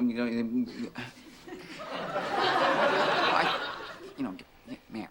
We should get married. Why? No, well, because I love you and want to spend my life with you. It's time to get married. No. I want to have the baby, and then maybe later we can have a discussion about getting married. Okay, and who will be in on this discussion? Will it just be you and the baby, or will I have any input at all? All right, I'm sorry. Look, I'm sorry. I know that this must be a shock to you. Yeah, it is a little. Yeah. I'm just gonna need a little time to think about it. Okay, all right? that's fine. I understand. Thanks. Okay.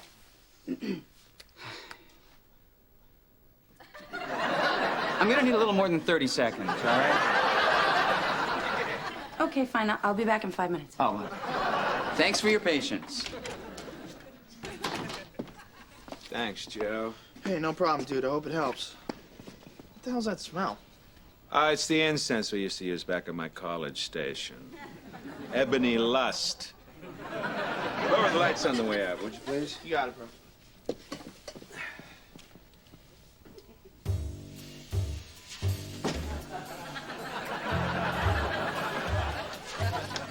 Rolling right up on the witching hour. It's 3 o'clock.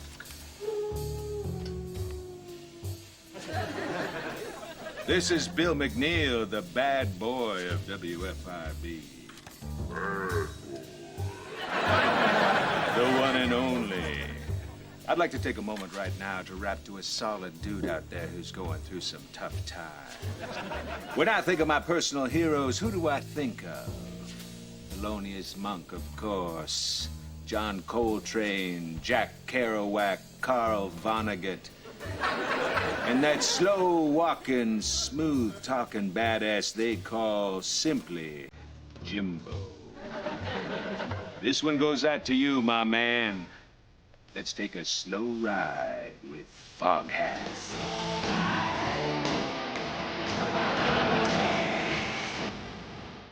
There is a procedure that people follow. You know, they meet, and they fall in love, then they get married, and then they have babies. Well, that's how some people do it, yes. That is how normal people do it. Well, I'm not normal, I guess. But I am. I am thoroughly and completely normal. Yes, I know you are. Dave, I know you are, and that's why I love you and think that you would make the perfect father for my baby. So come on, give me some. No, no.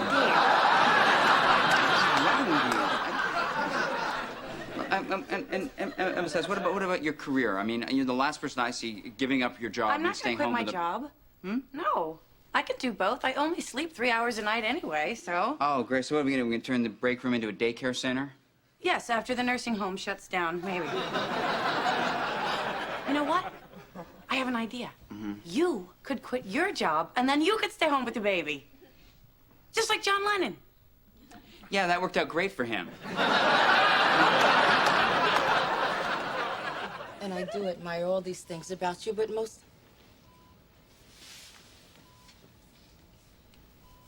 of all, Jimmy, I admire the way you stick it to Bill day in, day out. My God, can you make that boy sweat? You know what you should try sometime? You should tell him he's fired. But then tell him that you won't fire him if he can guess why he's fired. Catherine? Oh, yeah? Do you mind if I take over for a minute? Well, of course not, Dave, but you have, about 15 minutes till your shift. Oh, I know. I just need to get some advice.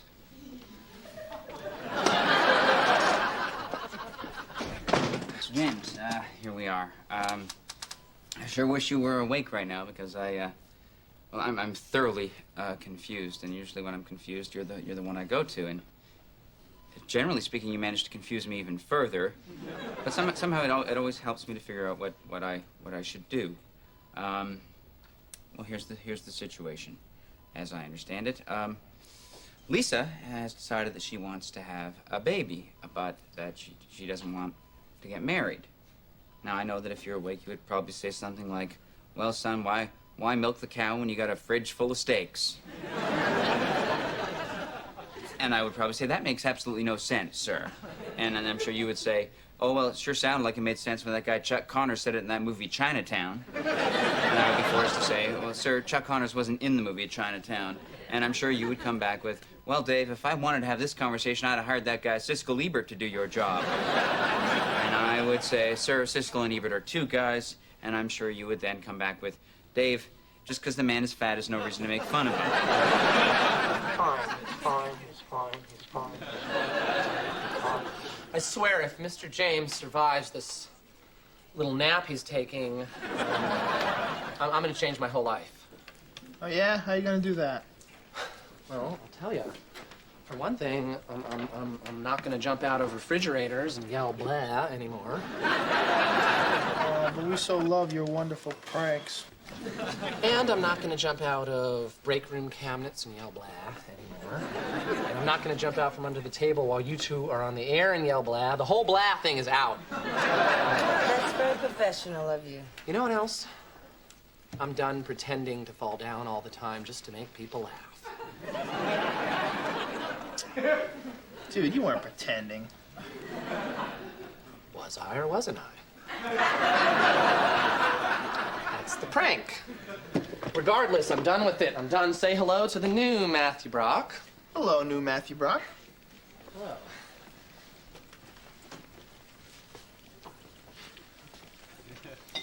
Oh, my God! Sorry. Are you okay? Oh, my God! Now he's having a heart attack. 911. And then you would say, "No, I know. I know Roman Polanski wasn't in The Rifleman. He just wrote it." Hi. Hi. What's so funny? Just something Mr. James said. You woke up? Oh no, I mean something he would have said. Never mind. There we go. No, I'm sorry. I haven't come up with a decision yet. That's okay. It's okay, really. I mean, I think that the main reason this whole baby thing came up all of a sudden is just because of Jimmy and everything. Yeah, I know. This has been a traumatic time. I don't think anyone's thinking that clearly. Oh, no, I'm thinking more clearly than ever. Meaning? Meaning, I want to have a baby immediately. And I want to get married at an unspecified time in the near future. What, do you think that I would be a bad mother? Is that what this is all about? No, that's not it at all. No, it's just you can't have everything and you can't have it all at once. Well, my mother had 6 kids and she never stopped working. Well, maybe that's why you turned out the way you did. And which way is that? Excuse me. Just a second. And which way is that? Which way? Not normal. That is which way. Guys, Oh, really? Could I say Yeah. something? Mr. James, please. Oh. Hi. Hi. Hi. Hey. Are you okay? Yeah, I think so.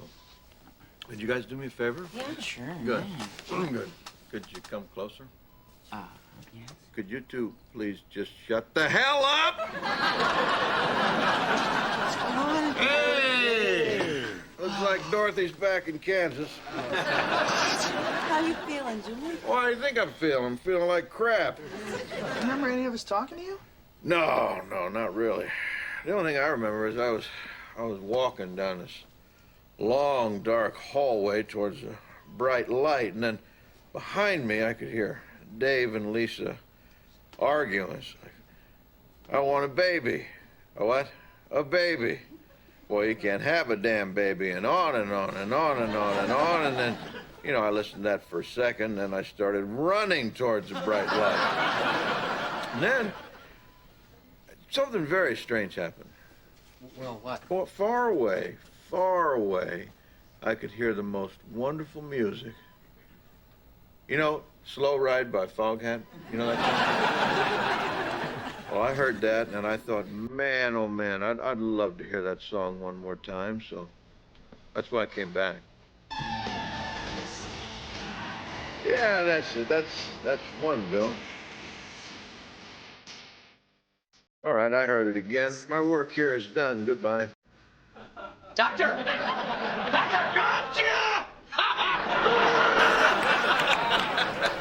Ah, you rascal, you. No, really, seriously. You know what I need? I need to get me a Wall Street Journal, a big old bowl of pudding, and, Bill, you got any foreigner or cheap trick over there? Coming at you. Good. And could somebody tell me something? Why the hell am I lying here in the office? Shouldn't I be in a damn hospital or something? For crying out loud. Hello, everyone. If you are watching this, then I have been murdered. Is that the best music we can get for this? Help me, Obi-Wan. You're my only hope. Help me, Obi-Wan. You're my only hope. Surprise party they're having for you later. But I got you something on my own instead. Well, thanks, Bill. That's very nice. It's one of my favorite books. I thought you'd like it too. Huh. Crazy from the Heat by David Lee Roth. He's from Van Halen, right? I don't know what town he's from. But apparently he was some kind of musician before he started writing. Great read. Plus you can pretty much finish it in one night. Guess who? David! What the hell are you doing here? Well, is it or is it not your birthday? Oh, man. Yes. Wow. Hey, Bill, this is one of my oldest and best friends from college, David Jackson. Hi, guy. Anyway, the third chapter is really my favorite part. He's from Wisconsin, too, Milwaukee. Well, Cedar Heights, to be exact, if you want to be exact. Yeah, hey, let's about not it. get into that again. No. Okay. So anyway, there's this long passage about some bad investment Well, decisions. Bill, there's something I just want to get out in the open right now. When we were in college, David and I were both members of an all-male a cappella quartet. Yeah, we called Don't ourselves... tell him that. Why not? Okay, what the hell? Go on. We were called Chock Full of Notes. I thought you were going to do that with me. What? Oh, I'm sorry. What? Tell you what, come get the book when you're bored with this guy. Wow, so how'd you get the time off? I thought you were managing both stores now. I was. I quit. You quit? Yeah, I wanted to be here on the big day. What big day? The big 3-2. You quit your job to be here with me on my 32nd birthday? Yes! All right, quit the screwing around. Where's the birthday boy? Oh, man, Bob! What the hell? How long have you guys been planning this? 10 long years. Come here, shortstop.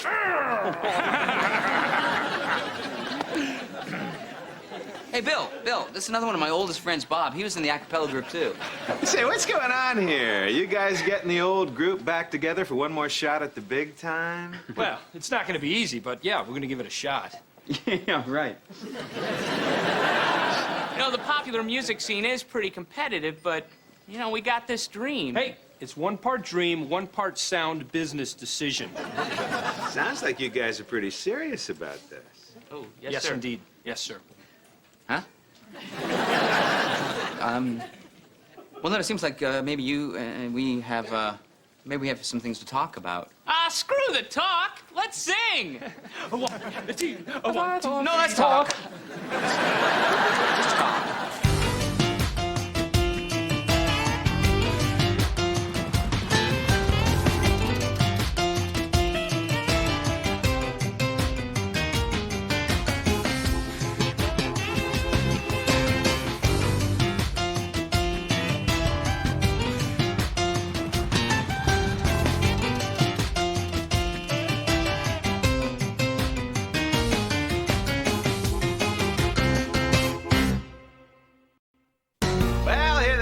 Jim, the three tenors. He's a baritone. Yeah, Dave, Bill was saying that you're thinking of quitting your job and join some kind of all-male chorus. Is that right? Well, actually, Chock full of Notes split up after a final performance at Badger Jam '88. After which we made the pact. Ooh, a pact. Let me guess. No girls allowed. Well, what kind of pact was that? Well, we all swore that if we turned 32 and we were all still bachelors, we'd reunite and make a go of it. See, now that's the part I really don't remember. Thank God I got it in writing.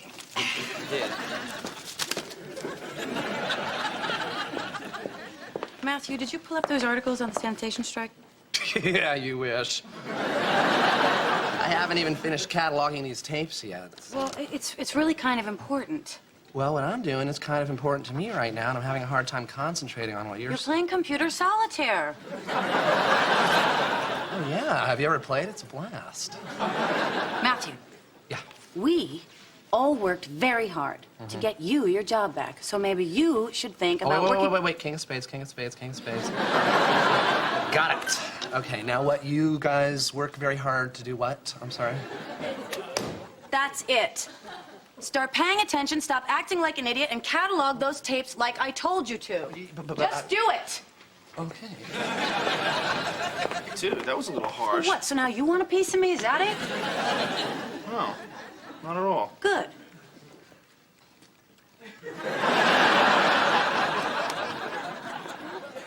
I always knew she'd ask me that someday. I just didn't think it was going to be in that tone. Guys, I don't want to be a jerk about this, and I don't want to get into a debate on the legal merits of a contract written on a Benny's placemat, but isn't Brian married? Engaged, but not married. Yeah, but still. We checked. Yeah, but still, we couldn't do this without Brian. It just wouldn't be chock full of notes without Brian. Well, then I guess it is chock full of notes. Brian! Hey! Dude! We didn't think you were gonna make it. Actually, I almost forgot. But it was my 32nd birthday last week, and I knew there was something I was supposed to remember. And then I remembered, and I left the party and got in my car and drove here. Oh, well, hey, thanks for doing that, Brian. Hey, enough BSing, guys. Let's sing. Whoa. Can I help you? Want to watch this? Brian. I'm sorry, sir. This is a closed rehearsal. Let it go, Joe. Then I lost my temper and I yelled at him. I know, I saw it. It was awesome. I didn't mean to do it. Problems at home? No. The only problem I have is sitting right out... Oh, God, Beth, he's crying. Hey, whoop. I make men cry all the time. Yes, but this isn't closing time at TGI Fridays. I shouldn't be yelling at him like that. You know, if you're upset about your problems at home, there's no reason you shouldn't take them out on Matthew, because misplaced anger can be a very great motivator. I don't have any problems at home. All right, we got a problem. What? Matthew's crying. Yeah, we know. Yeah. I'm pretty sure one of Dave's singing friends did it. No, Joe, I did. It's my fault. You sure? Because I'm pretty sure it was one of the singing guys. Joe, you were there when Lisa yelled at him. Yeah, you're right. Damn! Why do you even care?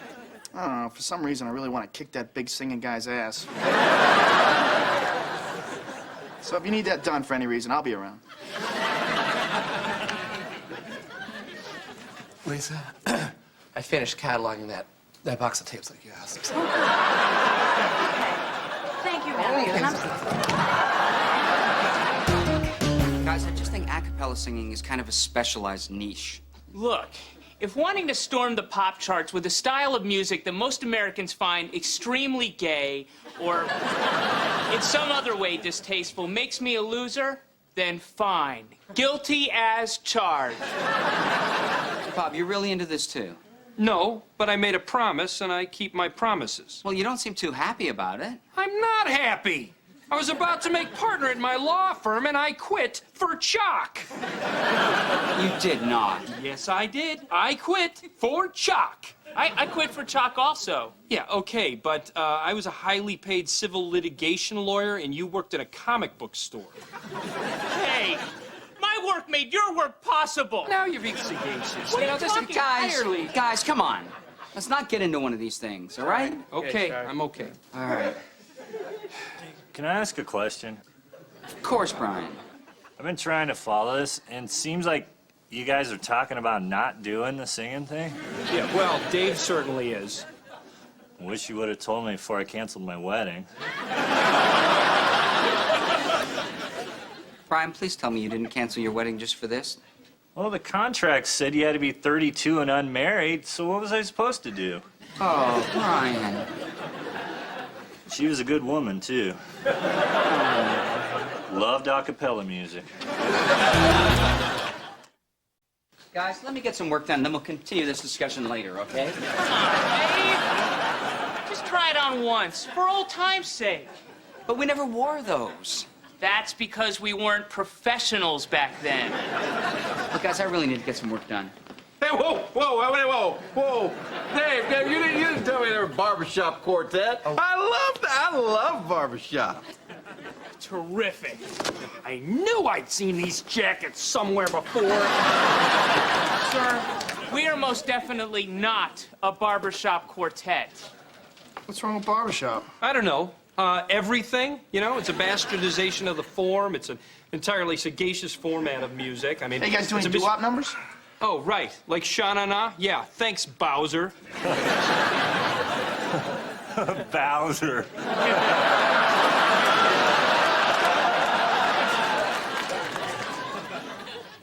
Just get it over with. Well, maybe I can tell him I'll sing with him part-time, you know, like on weekends, that sort of thing. Dave, there comes a time in every friendship when you have to say, I never liked you, get lost. And now that time has come. Bill, I really don't expect you to understand this sort of thing. No, I know exactly what you're going through. I was in a very similar position once. You were? Yes, in the 6th grade. My 3 dearest friends and I made a lifelong pact that we would be best buddies forever. But then they hit puberty before I did, and they kicked me out of the group and pulled down my pants in front of a bunch of girls and beat me up.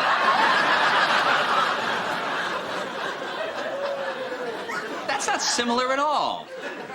Isn't it, Dave? No, it isn't. Fine. If you can't handle this, it looks like I'll have No, to. but Bill, I don't want you to hurt their feelings. I won't. Yes, you will. Oh, that's not my style. Yes, it is. Matthew, have I ever hurt your feelings? You, Bill, no, never. See? Lisa, Yeah. Hi, fellas. You mind if I interrupt your bull sesh for a second? Now, I haven't known Dave as long as you guys have, but I consider him a friend. Now, who am I kidding? I love the little guy. And it would just break my heart if he left me and all his new friends here just to join some barbershop quartet. Sir, we are most definitely not a barbershop quartet. Oh. Well, what the hell are you guys? We are an a cappella group, thank you very much. Sir, what is it about the 3 of us and our music that you don't like? Right.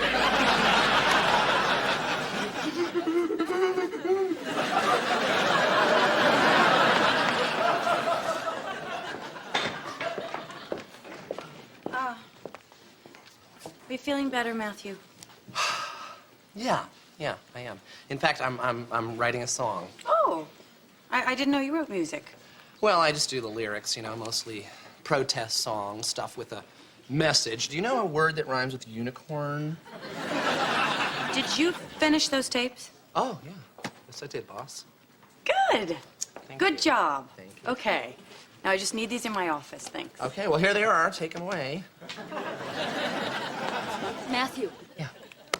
Get your butt up and take these tapes back to Lisa's office like you should have done in the first place, and do it now! What? Now! Okay, Let's go! hey. Pronto!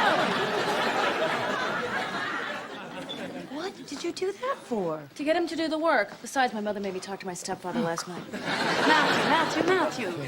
I'm such an idiot. You're not is what an I am. idiot. So you're just not, saying No, that. I'm not, Matthew. You're not Beth, an idiot. Beth obviously thinks I'm an idiot. She doesn't think you're an idiot, okay? Beth doesn't think you're an idiot. Beth, you don't think Matthew's an idiot, right? Could you please, for me, tell him that you don't think he... tornado. Matthew! Get those tapes into my office immediately! Lisa, what exactly goes on here? Nothing, sir, nothing. Everything's fine. I can't find the tapes. They're on the table by the stairs. Oh. All right. How many times have I told you? If you have problems, you leave them at home. Matthew is the problem, sir. Oh, you and Matthew having a little relationship outside the office, I see. You know, David, I'm sorry that I don't want to do this. Well, I'd be sorry. Think I want to go through with this? Well, based on every single word you've said since you got here, yeah. Dave, I live in my parents' garage with the car. I work in a comic book store. And even I find something humiliating about 4 grown men making a career out of a musical style that even old people hate. Why the hell are you here? Because I don't want to break those guys' hearts. You know, they've blown their whole lives to pursue this stupid-ass dream. And I can't do that to them. Well, look, I love those guys as much as you do, but do you really expect me to change my whole life just to make them happy? Yes, I did. There's no turning back now. I quit my job and I moved out, and my parents got a second car, so now I'm essentially homeless. You know, unless they park at an angle, because then I can squeeze. I know. in. I understand. Like, you know, David, I'll just give me some time to think about it, okay? Okay, and don't mention it to them. I won't. My man.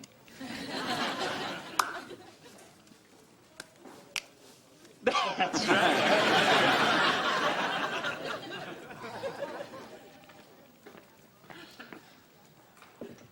Dave. Huh? Oh, Brian, you scared me there. Don't be scared of me, dude. I'm not like I used to be. I just meant you kind of snuck up on me. Oh, I'm sorry. I was hoping we could talk alone. I mean, if it's cool. Sure, what's up? It's about the singing thing. It seems like a really bad idea. Ah, I see. You don't really want to go through this either, but you gave your word and you don't want to let the other guys down, right? Could you repeat the question? I'm just starting to get the feeling, not based on anything in particular, just a feeling that I'm getting, that maybe none of us really wants to be in Chock full. What? Wait, what? Yeah, you know, maybe we're just all going through this so that we don't let the other guys down. Well, the last thing that I'd ever want to do is to let any of you guys down. Yeah, what about you, Brian? Yes. Me too.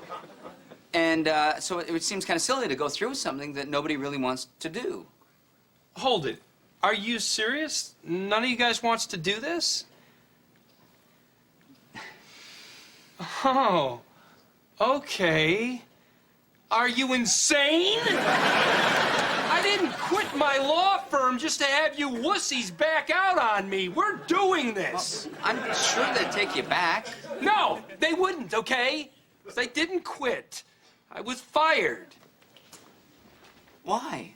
For singing too much! I want to keep my gripes in shape for the grand reunion. But I guess I was the only guy willing to lay my butt on the line for all male a cappella singing. Take it easy. No one's quitting, right, guys? Yes. Hey, I don't know where you come up with these crazy ideas that no one wants to do it. Oh, yeah, you had me going there, man. No, Matthew, I'm not saying you're not allowed to cry at work. I'm just trying to keep the lines of communication open here. Matthew, I just want you to do your job. Okay, I'll tell you what. I promise that I'll try to be a hard worker if Lisa promises that no matter what kind of problems you're having at home, that she just leaves them there and doesn't drag them into the office and take them out on me. Okay, that sounds fair to me. Lisa? Because you know what? When I have problems, I'll write a song. All right, Matthew. Or sometimes I'll play a little computer solitaire. Okay, but my point is... Sometimes when I'm really tense, like right now, I just feel like I just gotta shake out the sillies. Matthew. You know, just shake them out. Matthew. Come on, Lisa, shake out the sillies. Okay, shake them out. Shake out. Matthew! I'm trying to work something out here, and I don't need you bouncing around like some kind of freaking lab monkey. You see, everyone has problems at home, even Mr. James. No, I don't have any kind of problem. Then why are you yelling? Because he's shaking up the silly. You don't need to yell at her. I'm not. Because you're mad at me. I'm not yelling at him. I'm yelling at you. I know, I'm yelling but at this isn't you. helping to Do you teach understand? What the hell is wrong with you, son? I mean, we're having a knockdown drag-out for your benefit, and you just disappear? It's 6 o'clock. Oh, 6 o'clock? You want to go get a drink? Yeah, I'll go. Excellent. Now, you get Joe and Mr. Johnson. Hold it, hold it, hold it, hold it. No yelling, Lisa. I mean, we're off the clock. I know you're upset right now. Just, you know what you have to do. What? Whatever problems you have, just leave them at work. All right, let's go get loaded. Steph? What? We're getting drinks. Is it 6 o'clock? Let's go.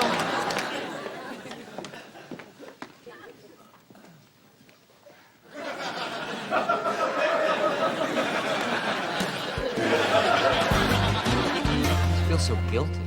I know, Dave. But it's like my father used to say. When I was a child, I thought as a child and spoke as a child.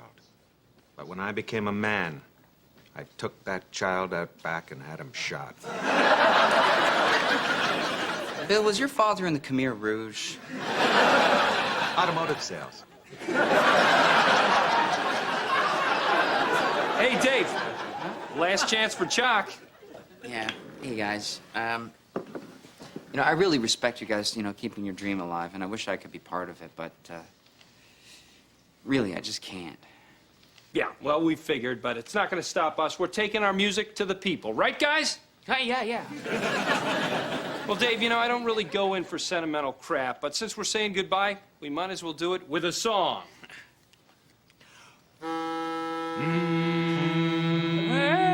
Somebody's off, and yes, somebody's off. No, it's not you, it's somebody else. Somebody's yes, no, we're not a little way off, man. Come on. Well, it's been like 10 years. Yeah, and in all that time, you couldn't find a few hours a day to set aside to practice? We had lives, dude. And you guys did. So I guess you guys thought we would just get together and stroll our way to the top of the charts, huh? Oh, Bob, come on. Just back out, okay? You're not even in the group anymore. Yeah, but there's no reason for this to turn But ugly. screw this, all right?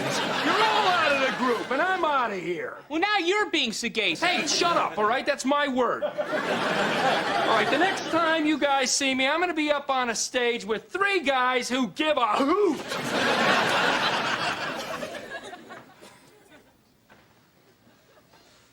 Well, you guys want to get a drink? Yeah. Want to come along, Bill? Sure. Where are we going? I don't know. How about one of those bars downstairs? Dave? Mm-hmm? What does sagacious mean?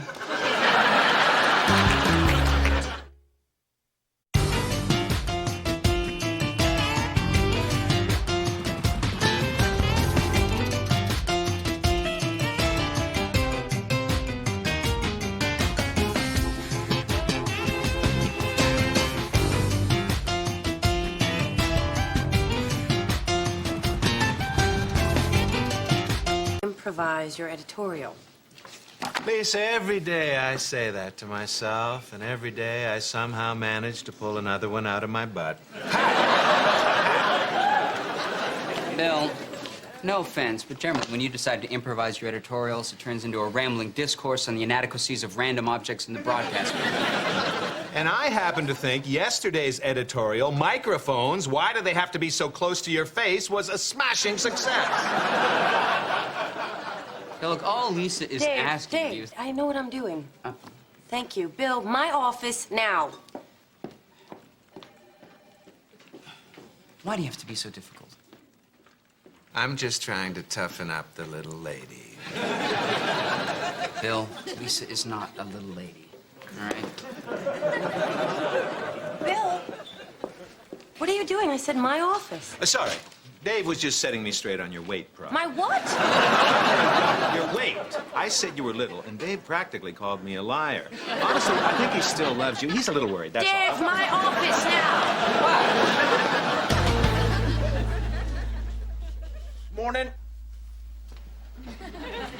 Well, keep up the good work, fellas. Yeah, I wish I could work. I can't even get to my desk here.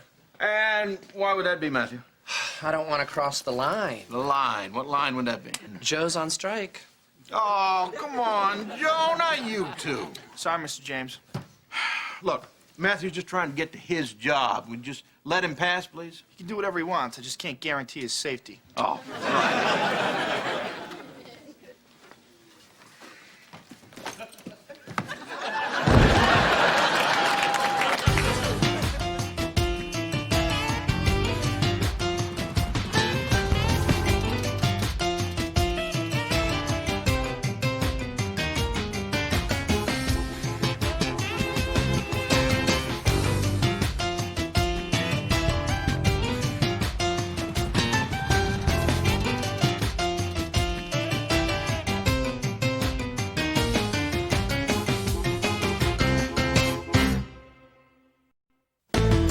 Look, he called you a little lady, and I corrected him, that's all. And it wasn't so much, the little thing, it was, the lady part. So you're saying I'm manly? Yes, I think you're a big fat man. Here's that copy you requested. What is wrong with you? It up immediately. What the hell's that supposed to mean? She told me to write it up immediately, so I wrote it up immediately. Get out. Here, this is a friend of mine who specializes in morbid obesity. You are not alone. You really shouldn't let him get to you Dave, like I that. know what I'm doing. All right. Why do you keep treating me like I'm the enemy? I mean, ever since you took over my job, I've been nothing but supportive. I know, I'm sorry, you're right. It's just this job. I didn't know it was going to be so... Bill-intensive, Oh, no. Bill-centric, No. Bill-alicious, Bill-esque. It's like Bill Bastic. I don't follow. Dave, he's driving me crazy. Yeah, oh, well, what's he done now? Is he piano in the break room? No. Hammock in the elevator? No. Hidden camera in the ladies' room? He did that? The man's just not right. Don't you wish there was sometime you could come up with a scheme, like an evil plan to teach him a lesson? Like what?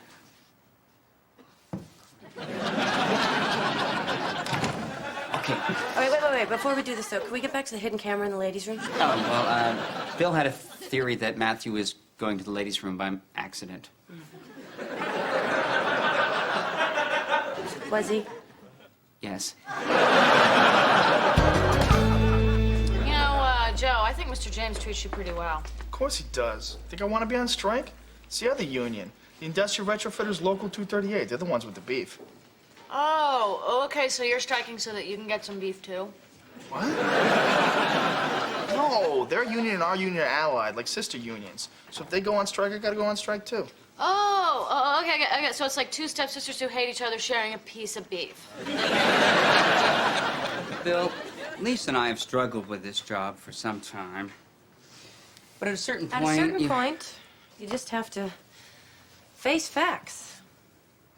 We're not good enough. The station deserves a better boss. And that boss is you.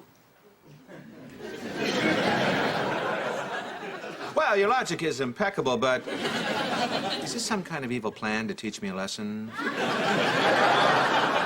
What?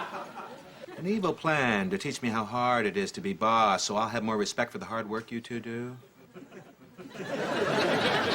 Oh, I'm sorry, one more time. Never mind. I'm obviously thinking on a higher plane than you guys.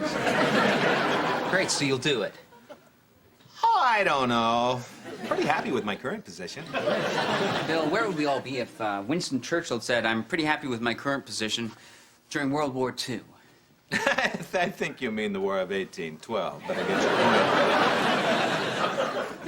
point. You still want to be the boss. Well, I'm sorry, that's too bad. Because for the good of this office, I, as boss, am ordering you to be boss. Fine. Now I'm the boss. And as the boss, I hereby order myself not to be the boss forever. Well, that was fun while it lasted. Bill, please. All right. I just hope you two know what you're doing. Lisa and I have wrestled with this issue for some time. Dave, for once, I'm not interested in hearing the details of your sex life. We know what we're doing. Lisa, again, I'm not interested in your sex life. Now get out of my office. Well, we weren't talking about our sex Well, life. I am. Sex people exude.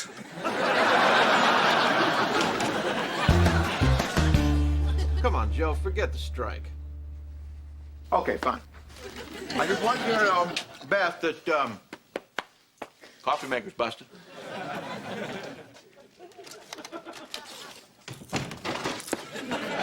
Joe, what's up? You would hear what he just said? The coffee maker's busted. So? The coffee maker's just the tip of the iceberg. This place is falling apart around me. I can feel it. This is really driving you crazy, isn't it? Of course it is. You know what holds the station together? Gravity? No, the sweat of my brow, the grace of God, and a few 100 miles of my homemade duct tape. Now I'm being forced to sit here and watch it disintegrate right before my eyes. Well, if it bothers you so much, why don't you just fix things a little? No, I took a solemn oath. Joe? Hey, hi. Coffee machine's jammed. Damn you, Jimmy Hoffa! No, actually, I think I'm the one that did it.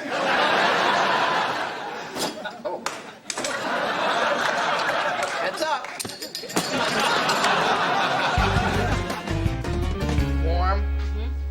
Warmer. Joe, can't you be any more specific than that? Not without breaking any union bylaws. Warmer. You know, I could really use a cup of coffee. Is nothing working yet? No, but Joe is showing me how to fix it. No, I'm not. Just sitting here reading the magazine saying cold, warm. Completely unrelated. Well, whatever the hell you do, just do it quickly, all right? All right. Hey. Warmer. Hot. Yeah. Very hot. No, you don't. Cold ice cream. Good God, woman, what have you done? Sorry, I just thought that Coffee machine broken, no coffee. Calm yourself, little one. Matthew, I believe you take yours black. Yes, Thank you for getting the coffee, Matthew. Good job. Oh, yeah, I was really in a zone on this one. Everything just clicked. You did great, just like I knew you would. Now reformat this for me and send it down to accounting. Ooh, I'm actually not very good at reformatting. Then learn to be. I'm not very good at learning either. I believe in you. I know you won't let me down. Oh, okay. I will. You were looking at the little engine that could.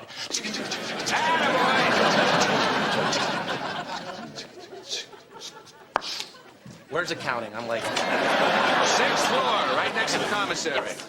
Yeah, Bill? This just came in off the wire. There's a bomb scare at City Hall. Okay, I'll get down there right away. No, you're staying here. We're understaffed as it is. Make this your lead story through drive time. Okay, but... Do it now, pre-commercial. Tease it with the line, terrorist scare in the heart of Manhattan. The story as it breaks in 30 seconds. Beth, this is the cell phone number of the secretary that works in the deputy mayor's office. Get her on the line and patch her through to Lisa. Tell her it's a favor for Billy M. Well, Bill, I can be down there. No, I need you to pull the tape on that color and background piece we did on the bomb squad. 12-2-87, cards 3, 4, and 5. Yeah, but if I... Back in the storeroom, 3rd shelf from the door, right at the bottom in a box mislabeled 1992 sports promos. Now move it! Are you still on strike? Afraid so. Well, management sympathizes with your plight and hopes for a fair and speedy conclusion to this disagreement. Thanks, dude. Ground wire from the timer was shorting out the heating element. Hey,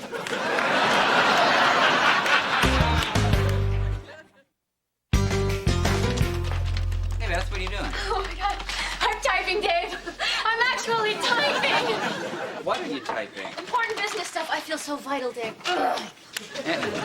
Matthew, what are you doing? Well, apparently advertisers won't pay us unless we send them a bill.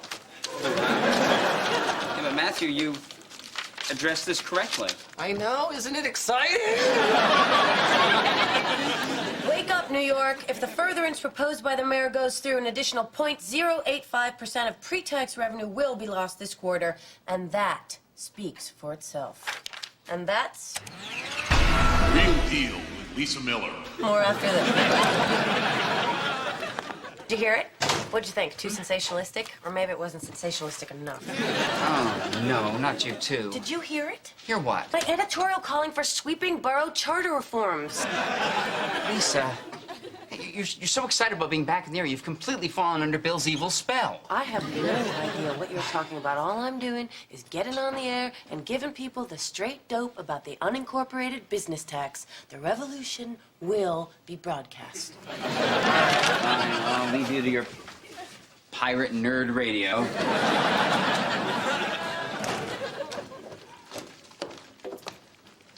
Whoa, wait, what are you doing? The maestro is at work. The maestro? Yeah, that's what some of us are calling him now. It's kind of a respect thing, you see. Uh-huh. Oh. Hi, Dave. Hey, Bill. Steady on, Matthew. Return to your post. Good lad. So, how'd you get the piano in here? I had it brought in during lunch. I do some of my best thinking while I'm on the piano, like Beethoven. Or Steve Allen. Now, why is Matthew sending out those bills to the advertisers? Oh, I remember back when you were boss, one day I heard you say, Matthew, send those bills to the advertisers. And I thought it sounded very boss-like, so I thought I'd give it a shot. Yeah, but those bills went out weeks ago. So what? At least he's working. Yeah. And Beth appears to be typing up transcripts of traffic reports from the 1980s. She's a good little worker. And, Bill, there was no bomb scare, was there? No, there wasn't, but it was a great radio moment. Bill, being a good boss requires more than just making up fake work for people to do. Dave, don't you have a value analysis report to type up? No, I don't, because no such thing exists. Well, then why don't you type up something else, and whatever it is, I want it on my piano by the end of the day. Hey, how's my little one-man picket line doing in there? Good. That's good to hear. Whoops. Gotta be gentle with that. Gentle, huh? Gentle. I didn't want to touch a damn thing. You know, it strikes, you know. They always kind of put me on edge. How about you, Joe? I'm fine. You fine? That's good. That is so good to hear. Now, I'm thinking, what did I come in here for? Chips. Chips! Delicious chips. Now, where are those chips? No, not there. Careful with that, Joe. You don't want to step on that. That'd be dangerous. No, I don't see any in there. No chips in there, Joe. Maybe over. Oh, hey! Soup! Well, have some soup. It's good, and it's good for you. I'll just pop it in here. We'll just turn it on there. You know, the strikes, the damn thing, they're making me nuts here. They could go on for weeks and months. They could go on for years, even. Doesn't bother me in the slightest. Doesn't bother you. Isn't that great? That is so good to hear. Oh, look at that. So you'll tell me when the soup's ready, won't you? Thanks, Joe.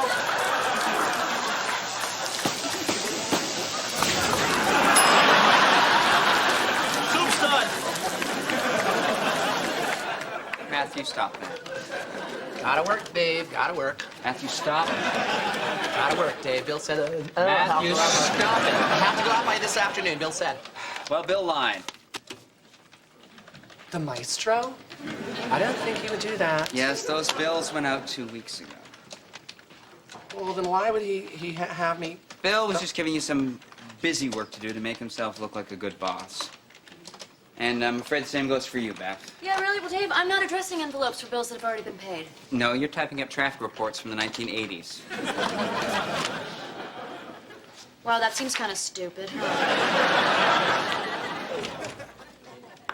I sense unhappiness. How can I be of help?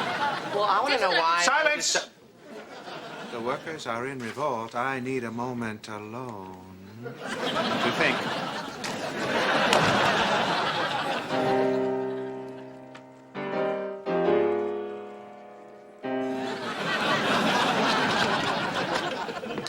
Well, Bill? I'll admit I did feel a little overwhelmed, Dave. As well you should.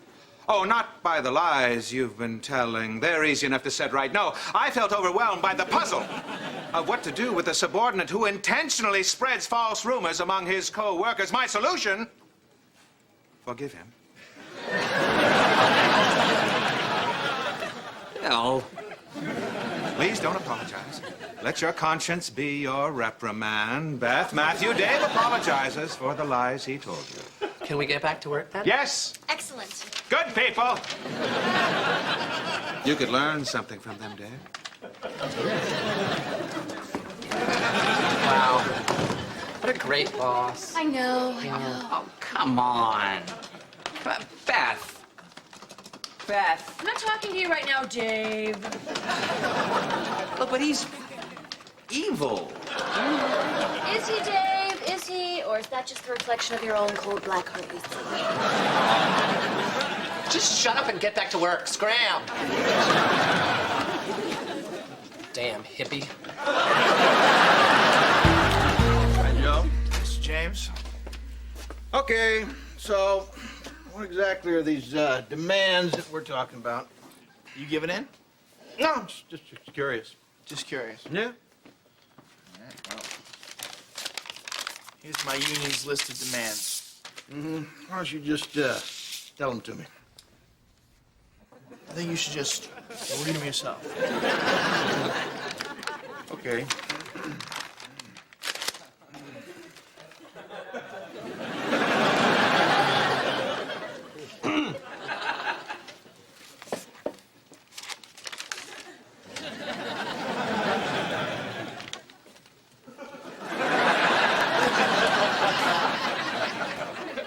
Sir, Yeah, Joe. did you sit on your glasses again? Oh, yeah, I guess I did. Look, Mr. James, all they want is a bigger stake in the profit sharing program. All right, how much bigger? Well, how much do they have now? None. Well, I guess then they just want some. Fix my glasses. You got a deal. Nice doing business with you. All right, Bill, it's time to end this farce, all right? What farce is that? The farce of you being boss. We just gave you this job to prove a point. Oh, so I was right. You wanted to teach old Bill a lesson, didn't you? Well, yes. You wanted to outfox the Hound. But the Hound proved foxier than the fox. Bill, can we do this without the piano? Just a second, haven't gotten killed yet. Oh, you win, all right? You win. Now let's just end this farce and get you back in the booth. You like to say the word farce, don't you? Bill. Farce, farce, farce, Bill. farce, farce. Okay. I'm leaving. Lisa, the helm is yours. Be good to her. I will. Oh, I don't want to be boss anymore. What? I don't know. It's just that, you know, when I was on the air today doing that story about zoning ordinance redefinition hearings, I felt so alive, you know? It's like, that's the reason I got into radio in the first place. Zoning hearings and tax code revisions and city council budget committee meetings, you know? That is fascinating. And sad. I can't tarry here another second. Oh, come on, Bill. Why don't you just give it another chance? You're a really good boss. No, he isn't. I am many things to many people. But New York needs me in that booth. Even more than they need me in here tormenting Dave. Someday you'll understand. Well, Dave, I guess this is your big chance Big chance for what? to be boss again. I don't want to be boss. You don't? No. I thought you were dying to get back. Well, I in here. was, yeah, but now I realize, you know, that I actually enjoy working here when I'm not the boss. You know, I mean, I sleep at night, my ulcer's gone, my complexion is cleared Looks up. really good. So, I'm sorry. So you won't even be boss again for me? You're not even my girlfriend anymore. Well, what if I still wasn't your girlfriend, but I slept with you?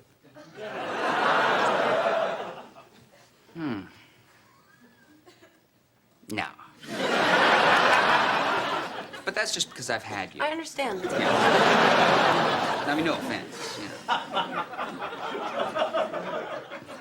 Do you want to flip for it? I don't really think we can flip to decide Right, who's I going to know. be the boss. Sorry. I'm sorry. And besides, you know, you really do a much better job of producing Bill's show than I ever did. So. Well, on the other hand, heads I'm boss, tails you're boss. All right?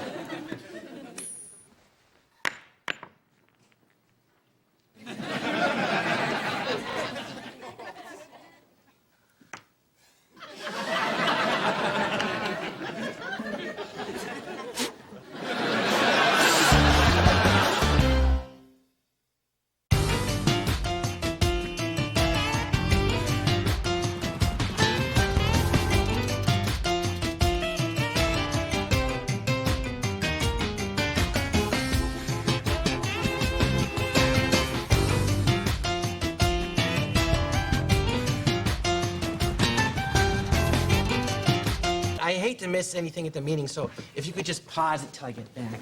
Fine, we won't do anything till you get back. Thank you. All right. Anybody else have any story ideas? Me.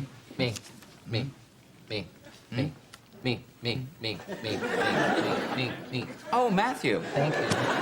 Well, my sources say that the FBI is close to making an arrest in that, D.B. Cooper case. Matthew, would your sources by any chance be today's New York Post? Lisa, a reporter never reveals his sources. Do you even know who D.B. Cooper is? Yeah, he's the, On November 24th, 1971, a man calling himself D.B. Cooper hijacked a plane and ransomed it for $200,000, then successfully parachuted away with the loot, never to be seen or heard from again. And some people think he survived the jump and lived happily ever after. No way. D.B. Cooper parachuted to his death. End of story. Dave, I'd like to interject something here. Oh, of course, sir. I don't think this story shows much promise. Yeah, well, I actually have no intention of doing a story on Dave, D.B. I don't Cooper, want to so tell you know. how to do your job. I'm just saying, D.B. Cooper, who cares? Yeah, once again, sir, I agree with you. So, So I, for one, if you don't mind, would like to say that there's no way that the station should be doing a story on D.B. Cooper. Well, obviously, there's no way I'm going to win this one, sir. So, I'm sorry, everyone. We're not going to do a story on D.B. Cooper. The meeting is now adjourned. All right, Jimmy James. Yeah. Oh, shoot. You are under arrest for violation of federal interstate hijacking laws. All right. What the hell is this all about? Huh? All these guys think I'm D.B. Cooper, so. Have a good morning, Mr. James. Thank you, Max. Did I miss anything?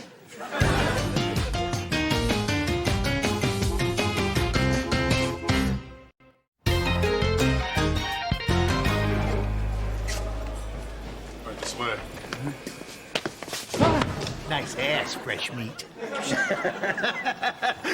me, David Jimmy. I'm just messing with you. I'm having fun. Come on in here. Thank you, Scotty. Welcome to Gattaca, son. Good to see you, sir. Yeah, you too. Yeah. So how's everybody at the station holding up? Oh, well, sir, you know that,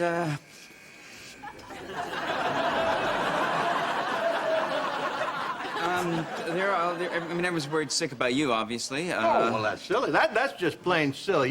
You just tell them all to relax. My main office is going to be sending down one of my middle managers to help out. Oh, well, that's terrific, sir. But, you know, I say sit on my bed, bitch. No. I'll take it with you again. Well, sir, excellent big house humor. Thank you. Tell you what, sir, you know, we're all more concerned about, how you're holding up, What do you mean? You're in prison, and you're charged with hijacking, and if you get convicted, you could go away for 50 years. And your point would be? What's the gag? What is it? Do you own this prison or something? No. Or it's like a promotional stunt for some new company you got starting up, or like a D.B. Cooper's House of Pancakes? What? No, it's nothing like that. I just happen to think that there's no way I'm going to get convicted on this D.B. Cooper thing. Yeah. Well, of course not. Yeah, I mean, the government's case against me is nothing but circumstantial evidence. Absolutely. There's not one shred of hard evidence against me. None exists. Exactly, Right? exactly. Unless they find that green duffel bag that the money was carried away in. I mean, then I'd be worried, yeah, but, as it is. Why would it worry you if they were to find this green duffel bag that you're talking about? Why would that worry you? No reason. Sir, I don't quite know how to phrase this, so please forgive me. But are you in any way guilty? Dave.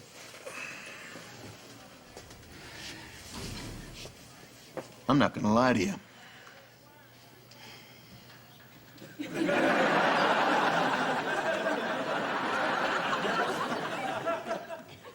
And that's it. I'm not going to lie to you.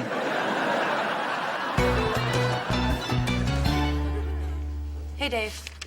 How's Mr. James doing?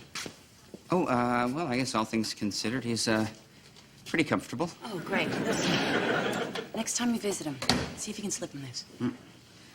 A shiv? Yeah. So one I used back when I was in juvie. That bad boy saved my life. Oh, look, you've even written bad boy on it. Well, as you might imagine, I had a little bit of free time on my hands. Yeah, I can imagine. Now, have you started working on a story on D.B. Cooper? Yes, I have. And actually, I've uncovered a lot of evidence that looks really good for Mr. James. Oh, good. Yeah, Good, for example, the flight that D.B. Cooper hijacked was out of Portland, Oregon. Unfortunately for the FBI's theory, Mr. James did not live in Portland at the time. Oh, good, good. Where did he live? Maplewood, Oh, where's that? suburb of Portland. But I've talked to a couple of the locals, and apparently it is quite a drive.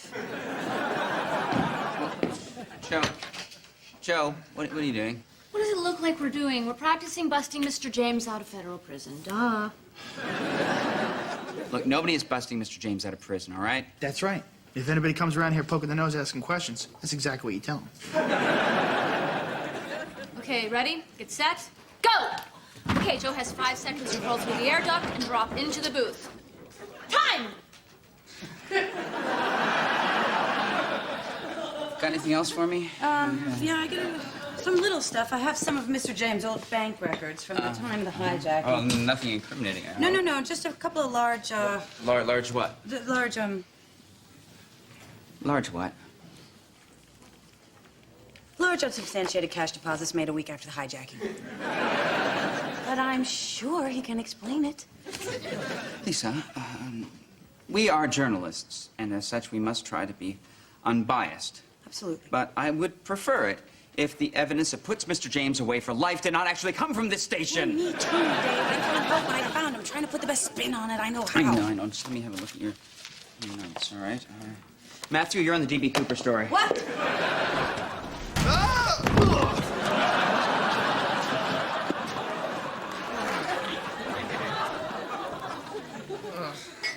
Well, that was very pathetic. Let's do it again.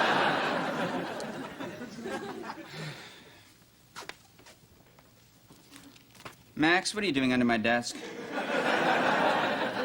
Hiding? Obviously. Now stop it and get up.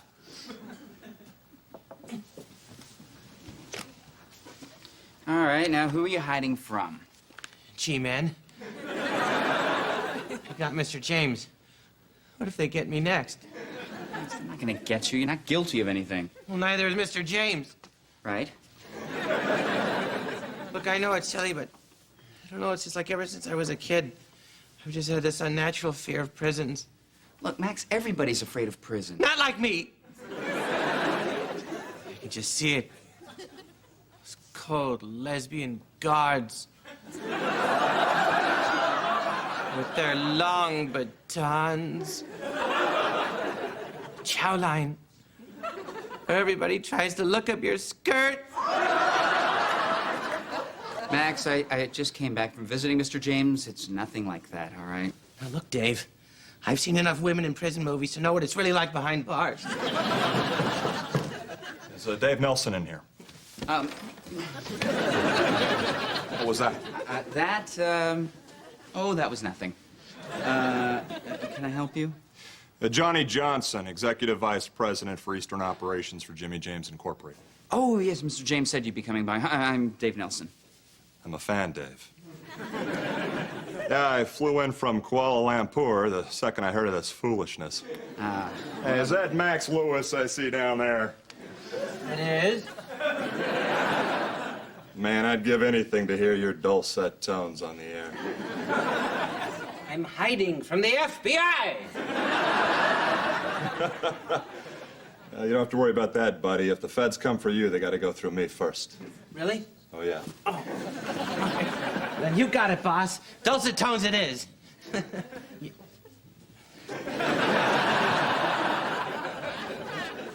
I like that little rascal. Uh-huh. So the rest of the staff pretty stressed out? Yeah, pretty much. And I guess it's up to us to cheer them up. Let's roll, partner. Listen up, everybody. My name is Johnny Johnson. I work for Jimmy, too, and I'm here to help you guys out during this crisis. Yeah. Oh, great. Well, when is Mr. James coming back? Is he coming back soon? Well, you know, it's, I see you're holding a stopwatch. Yeah. Now, can that thing measure a New York minute? Because Jimmy could be coming through that door any minute. This is New York City. I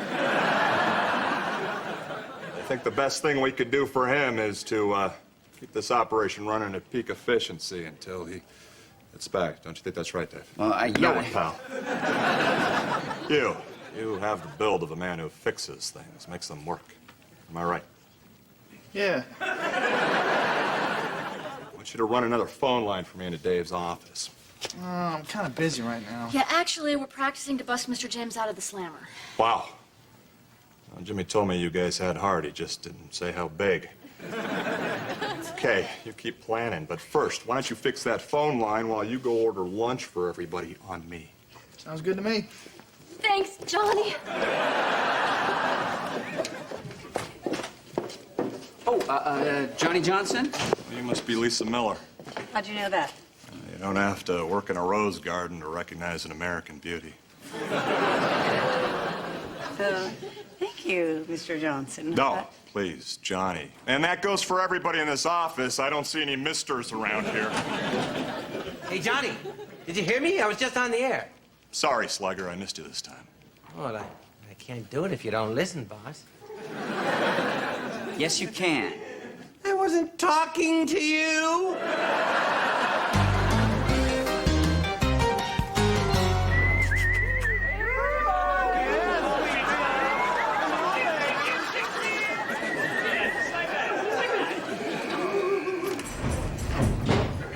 Wow. Everyone here is so friendly. Yeah, they're good guys, good guys. So, Matthew, what brings you to prison? Murder. I'm just kidding. I'm here to interview you. Oh, okay, fine. I got no secrets from the press. Okay. Have a seat there. Good, because I'm not pulling any punches on this one. Uh-huh. Okay, the kid gloves are off. Okie doke, you just fire away, Mike Wallace. No, Matthew. Go ahead. Okay, well, let me get right to the question. All right. That's on everybody's mind. Mr. James, are you Doobie Keebler? No. Matthew, I can definitively state that no, I am not Doobie Keebler. Good answer, good answer. Thanks. Anything else? Yes. Do you know where Doobie Keebler is? No. What's your favorite holiday? Thanksgiving. And what's your favorite color? Purple. Are you Doobie Keebler? No. You are good. Well, that about wraps it up for me. okay, well, good interview. Okay. So, how's the gang at the station doing? Oh, they were pretty tense, yeah. Until that guy came from your office, and he helped relax everybody. Oh, Yeah. who'd they send down? Oh, I wrote it down so I wouldn't forget it. Johnny Johnson. Oh, that's funny. No, What? see, no, it can't be Johnny Johnson. He's in Kuala Lumpur. No, it is. I wrote it down. No, it can't be. Can't be Johnny Johnson. Wait a minute. He's a big, tall, heavy-set guy, devilishly handsome, real touchy-feely. Yes. No, it can't be him. I'm feeling you constricted okay? a little bit. I don't know. I feel like a caged animal, so I gotta get out. I gotta get out of here. Let me out! Let me out of here! Let me out! Johnny, did you put Lisa back in the D.B. Cooper story? I thought that's what you wanted, Guy. No, that's what I did not want. That was entirely your idea. Wow, modesty. You really are the complete package, aren't you? Hey, I pressed your jacket like you asked, boss. Well, I didn't ask, and that's not my jacket. Thanks anyways, champ. Good work. You bet, boss. Now, listen, if you fellas will excuse me, I gotta make some calls. Would you like me to dial them for you? Not this time, but maybe later. Say, Max, what the hell are you doing? I just can't help myself. I feel so safe around him. Don't you? Well, I don't feel like he's going to attack me or anything. Is that what you mean? Exactly. Not like the others.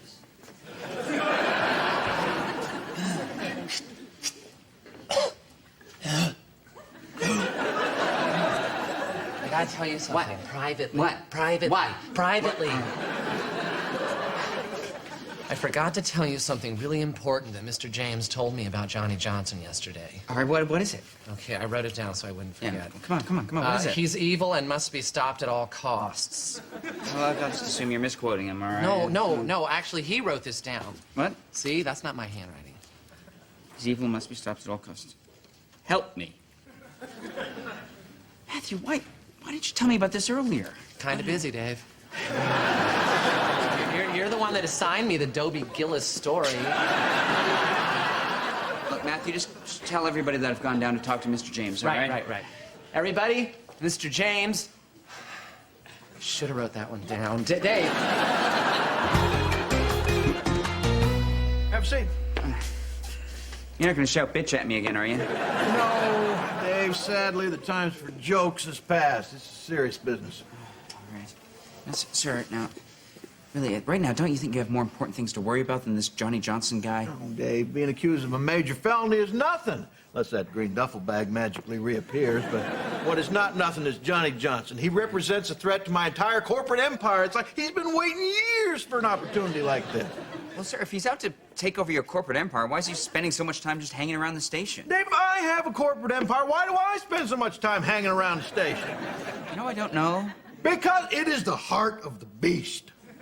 Ah, all right, sir. Then, I'll just have to go down there and throw Johnny Johnson out of the building. Oh, Dave, you know I think the world of you. You know I do, but, I mean, Johnny Johnson eats the hearts of little guys like you for breakfast.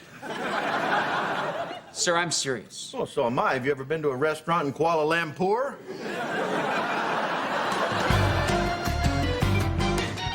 All right. You'll find him in that office right over there, gentlemen. This won't take a second. Dave, what's going on? What are you doing? I'm having Johnny Johnson thrown out of the building. Why? Well, because Mr. James says he's evil. Dave, don't make up lies about Johnny just because you're jealous of him. Seriously, Dave. Matthew, you're the one who first told me that he was evil. Yeah, that's before I got to know him. Okay. It's good to see you guys again. All right. Who's the prankster, Dave? You almost got me. Good thing I hired those guys in the first place. Honestly, I can't turn my back on this place.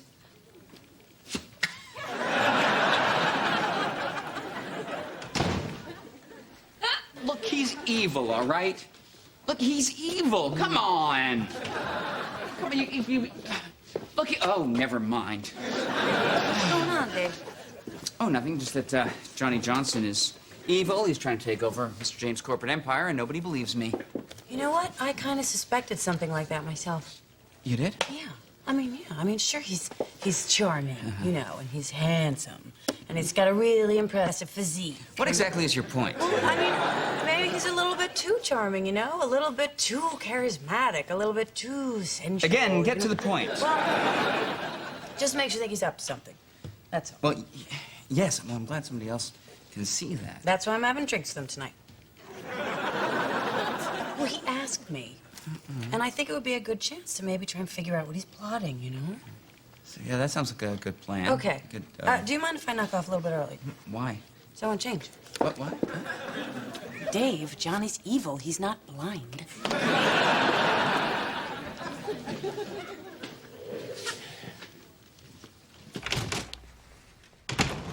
Listen, Johnny, I think it's about time you and I had where's all this stuff from my desk? Well, I had it stored. I hope you don't mind, Dave. I do mind. I mind quite a bit. And why do you still have my mother's picture out? Oh, is this your mother? Yeah. Handsome woman. Hey, you know what? Johnny, you're not welcome here anymore. Do you understand that? Dave, if I thought you really meant that, I'd just pack up my bag and go. I wish you... That's quite the green duffel bag you've got there. You like it? Used to belong to Jimmy. I found him while going through some of his old stuff. Where? Landfill in Mongolia. Long story. Hey, I think I know what this is about. Yeah, I guess so. Hey, I get sensitive about my mom, too. It's cool. You guys, you have to hear this. Come on. To repeat, Billionaire media mogul Jimmy James, accused of being legendary skyjacker D.B. Cooper, escaped from downtown Federal Detention Center just a few minutes ago. Authorities are launching a massive manhunt. More news as it breaks. Beth, Joe didn't, Dave, trust me. I worked with a guy all week. He's a washout. Thank God. Thank God. Everything's gonna be okay, right, Johnny? All we can do is hope and pray that Jimmy knows what he's doing. If you'll excuse me.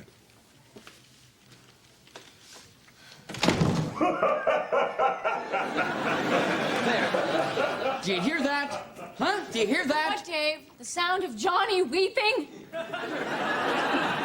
He's not weeping, he's laughing. Maniacally. At least he can cry. Go! Mr. James, the cavalry has arrived. What the hell's going on? Jimmy James just escaped.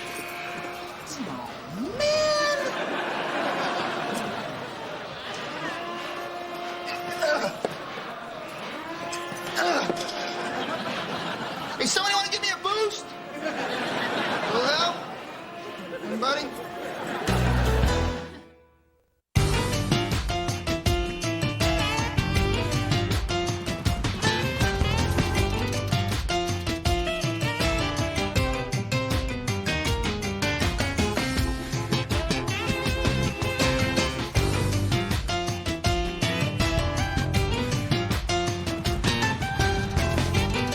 Owns the station, right?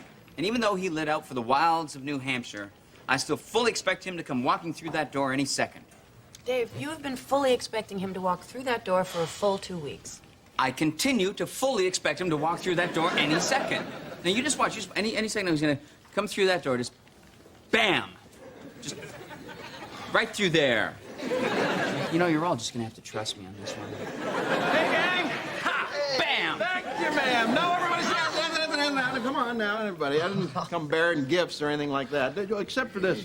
I brought this for you, Matthew. What is it? It is a sprig of balsam fir all the way from New Hampshire. Wow, it smells like really good bathroom disinfectant. Now, I told everyone you'd be back. Well, what made you so sure? Well, you know, you still own the station. Right. Anyway, I sold the station. I just flew back here to finalize some paperwork so I can get out of this hellhole, no offense. You actually like it up there? Yeah, sure. It's wonderful up there, Joe. It's like New Hampshire is for lovers. Saw that on a T-shirt, made it my own. James, are you really gonna leave us? Yeah, I'm afraid so, sweetie. I know.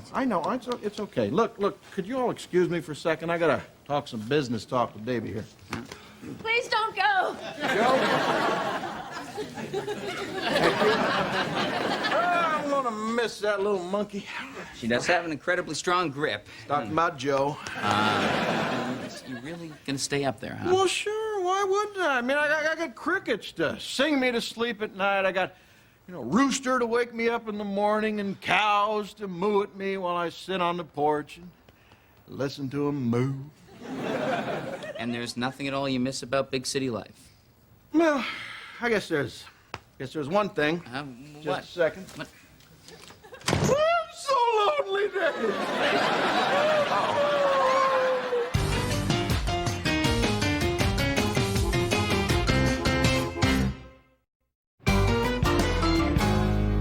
So, you're lonely, huh, sir? Oh, lonely. I'm so very lonely, Dave. And yet you're too embarrassed to admit that moving to New Hampshire was a huge mistake. What? No, I love it up there. I'm just a little lonely, that's all. Oh, sir, I thought... No, Dave, the air. All right, the air is crystal clear up there. There's stars in the sky. The Vermont maple syrup only has to travel one state. Believe me, you can taste the difference. But you have no one to share it with. No, that's right. You know what I did? I went up there and I bought myself a little AM radio station, you know. It's just some place I could just hang around, and then the local people are so nice. They're sweet people, but it's not the same. It's not the same without you. Well, thank you, sir. I mean, it's nice to be missed. Yeah, so why don't you move up to New Hampshire with me? What? No, I'm serious. Your own little radio station nestled amidst the rolling green hills, you know? Well, sir, that's basically what I worked very hard to leave behind in Wisconsin. Oh, come on. It'll be fun. It'll be fun.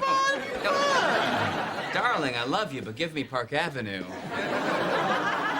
Dave, that New Hampshire is for lovers, that's a T-shirt slogan, not a come-on.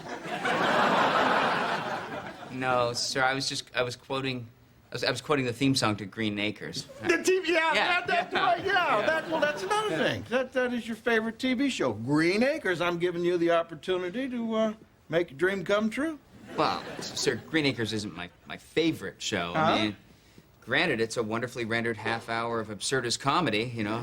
Okay, then. You don't want to come with me? Fine. Just give me someone else from the staff. Well, no, sir. I need everyone to run the station. Oh, come on. You need all these people? Yes, sir. I need all... Oh, hold on. Beth, will you tell Matthew I want to speak to him? Well, I am flattered. I'll tell you that. But I've set up an entire life for myself here in New York City. Would you mind describing it to me? I have cats. Cats are permitted in New Hampshire? Perhaps, but are they welcomed? There is a difference. Yeah, I know. Look, I'd be willing to offer you a promotion. To what? Reporter. Tempting. Very tempting. Matthew. Yeah. That's actually what your job is now. Is it? Yeah. Intriguing. Very intriguing. You know, just give me a little time and just let me think about Okay, this. sure. Okay? Absolutely. Mr. James, why are you trying to take Matthew away from us? Well, tell you the truth, Beth, I wasn't that crazy about taking Matthew in the first place. Oh, I get what you're doing here. Reverse psychology, right? Yeah, that's right. Nice try. James, this isn't fair. You can't take Matthew up there just to play the role of some silly little puppet that amuses you. He plays an important part of what goes on around here. And what would that be, Joe? The role of the silly little puppet that amuses me. It's mine, dude. Get your own. Matthew's not going anywhere. Matthew has never lived more than 5 miles away from his mother in his entire life. Well, we all have to leave our mothers sometime. Well, put it this way, Dave. When Matthew's mother dies, I'm imagining him dressing up in her clothes and murdering transients. Okay, all right, just hang on for a second. Has anybody considered that this might be a good thing for Matthew? You know, I mean, New Hampshire has a lot to offer a young man like him. Really? Like what? Well, like square dancing every Saturday night, the volunteer fire department. Really? Yeah. Do they call the Virginia Reel? Sure they do. And what's the Virginia Reel? The original forbidden dance. Do they require a membership? No, just lust for life and comfortable shoes. Well, that's how you spend your Saturday nights up there, huh? Hoo-ha. Oh, sure. Yeah, no, they're hopping and bobbing, they're bumping and grinding with a bunch of very lonely volunteer firemen. I did not hear that part. Did they dress up in their little fireman outfits? Well, I'm sure a pretty little city gal like you could make them dress up in anything you wanted them to. Policeman outfit? Oh, sure. Would they cuff me? Hey. Now, hold on here. Just wait one Will second. you pay us the same up there that you pay us here? Oh, sure. You know what? I don't want to give up my apartment. No, but I would be willing to pay for your apartment while you're up there. Mine too? Yeah. No! Nobody gets to go but Matthew. Why does Matthew get to go? Because Matthew is completely and utterly useless. Just not cut out for country life, dude. No, you're a city boy. Through and through. Yeah, you get your gritty energy from the mean streets of Manhattan. Is it that obvious? It is, dude. Yeah, it truly is. But, you know, maybe New Hampshire is just the place for me to finally make a name for myself as a Reporter. right. One of those. What are you gonna report on? Cow parties? They have those? No. But, you know, they have serious stuff, like when those guys go up there because they want to be president. New Hampshire primaries. Right. Right. That thing. When is that?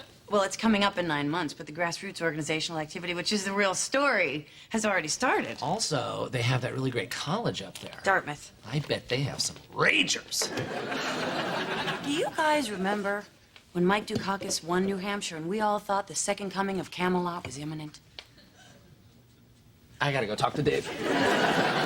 I mean, everybody thought Songus had it all wrapped up, but so much for statistical sampling, huh? You know, one of these days I'm gonna have to open up your stomach and reprogram your motherboard. Hi, Dave. Hi. What's with the cigar? Huh? Oh, celebrating. Matthew has agreed to go to New Hampshire with Mr. James. He has. Yes, he has. Want a cigar? Well, I am all packed up and ready to go. So soon. What's with the cigar? They're cigars of sorrow. Oh, wow. Well, that makes me wonder if I'm doing the right thing here. Huh? Well, I'm abandoning you. No, Matthew. No, we must think of Mr. James. He's very lonely. Well, why can't he just buy a cat? He's Lutheran. Well, duty calls, so yeah. I guess goodbye, Dave. Thanks, man. Oh, thank you for, Okay, easy there, big fella. Bye, man. Yeah. Well, can't believe you got rid of him. Oh, I'm not getting rid of him. You know, it's just a sabbatical of sorts. So it's not permanent? No. It's just, a year, maybe 2 years. You sure you don't want a cigar? Yes. I want a sabbatical. No. Yes. No. Yes. No. Yes. No. Yes. No. Yes. It's just like you said. It's not permanent. It's just a little time away. No, you're not moving to New Hampshire. Oh, come on. History is happening there even as we speak. I mean, who knows what's brewing? Perhaps a replay of Bruce Babbitt's famed October semi-surprise. Or maybe even another Mo Udall come to sweep a cynical nation off its feet.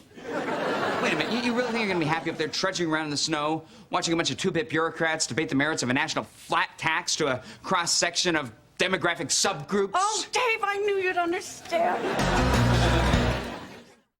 Hey, forget about the primaries. That's just part of it. The most important thing is I get to get back into print journalism. Now, Mr. James owns a radio station, not a newspaper. No, he also owns a small weekly newspaper. Since when? Since I told him I would only move to New Hampshire if I could edit a small weekly newspaper. Well, what am I supposed to do without you, huh? Well, Dave, look, that's exactly what you said when we were breaking up, and look at you now. You're fine.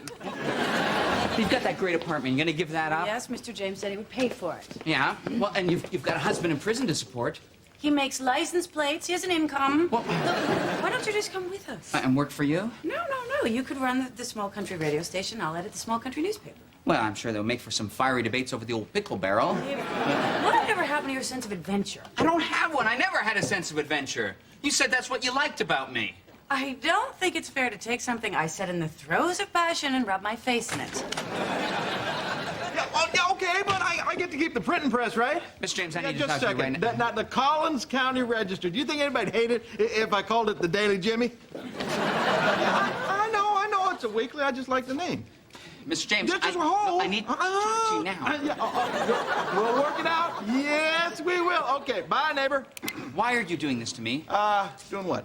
You can't have Lisa. I need Lisa. Hey, she made up her own mind. After you bought her a newspaper. Hey, I don't see anybody stopping you from buying her a newspaper. No, look, I gave you Matthew. That's it. Hey, I need someone to help fix all the mistakes Matthew's gonna make. Well, why not Beth? Oh, great, I can have Beth, too. No, it's just, I mean, if I had to choose between taking Lisa and taking Beth, then I would prefer it if... What am I saying? No, I don't want you to take anyone. I need everyone here. We need you with us in New Hampshire, all right? No. Yes. No. I tell you what, I'll buy you a pig. What? Yeah, just like in Green Acres, you can call him Harold. Just think about it. Arnold? Wait, Dave. Can I talk to you for a moment? You know, Max, I really don't have time to discuss the lack of name-brand snack foods in the break room. You know what? I'm really not gonna miss your sarcastic streak. What's that supposed to mean? Means I'm leaving. I'm New Hampshire bound, partner. No, you're not going anywhere, Max. Well, right? Lisa's going. Yes, which means that you're my only on-air talent. Oh! So you admit I'm talented? No. I said you are talent. That is your job classification. Oh, so you're saying I'm not talented?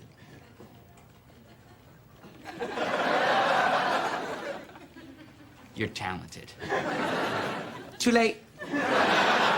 Max, why do you even want to go to New Hampshire, huh?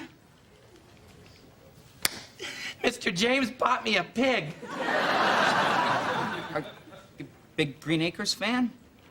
Green what?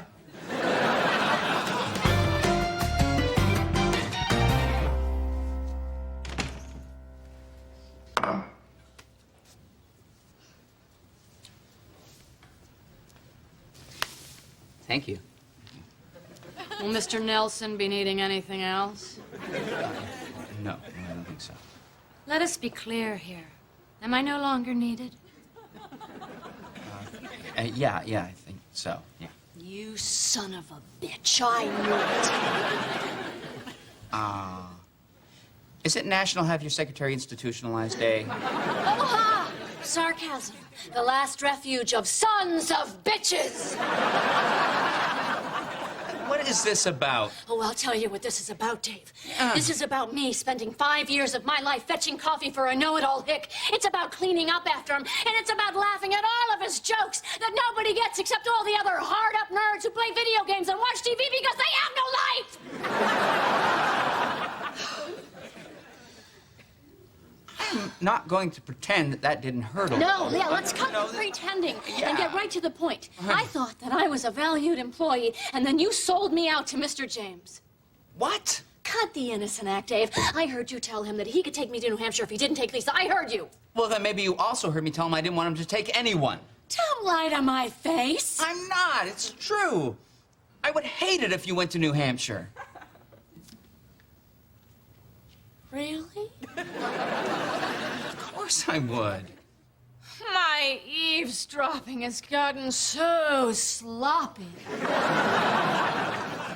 I'm really sorry, Dave. It's our misunderstanding. It's just I fine. know, but I called you a know-it-all hick and a hard-up nerd.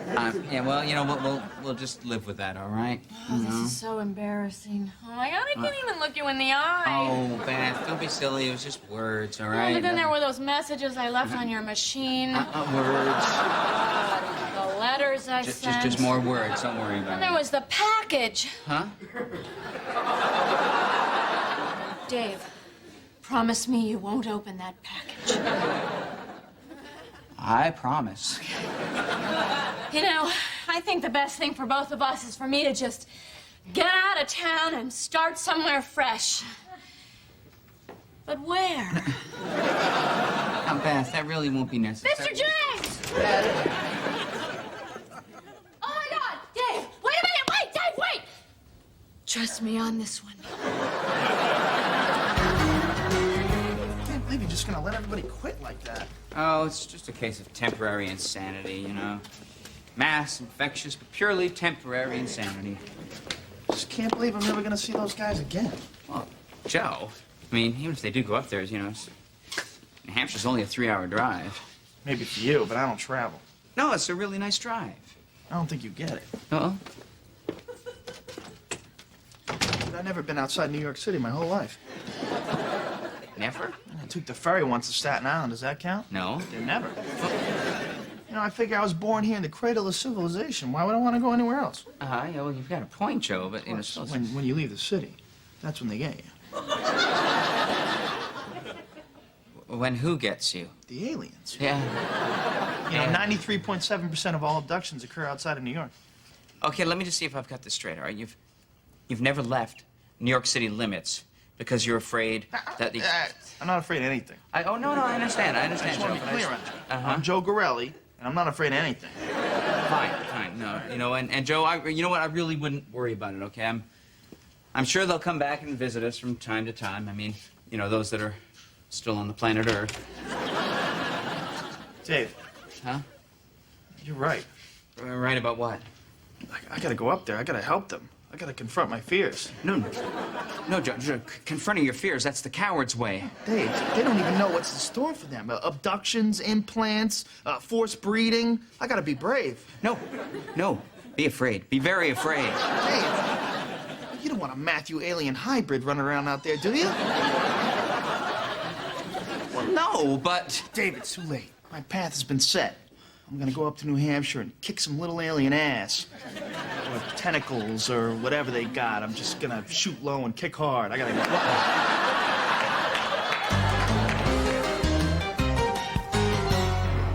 Wow, this is strange, isn't it? I never thought I'd be staying at WNYX longer than everybody else. Even me? Well, except you, Max. Well, no one's forcing you, Dave. You know, there's a seat in the minivan with your name on it. I call shotgun. It's already been called. It's unfair. Dude, if something goes down, wouldn't you rather have me riding shotgun? And I do mean literally. Dave, we got you a little something, just a reminder of all of our days together. A coffee mug. Thank you. Yeah. Remember when we all used to work together and you would always drink coffee? Yeah, vaguely, yeah. And there's a picture of all of us goofing off on it, so when you start to miss us, you can look at it and remember how irritated you used to get. Yeah, well, whose idea was it for Max to take his shirt off? Max. I do all my own stunts. This is very sweet. Okay, people, going up the country, got to get away. I wouldn't waste too much time saying goodbye to Dave. I have a feeling we're going to be seeing him again real soon. When will that be, sir? That would be when you come to your senses and realize you're passing up the opportunity of a lifetime. Come on, people.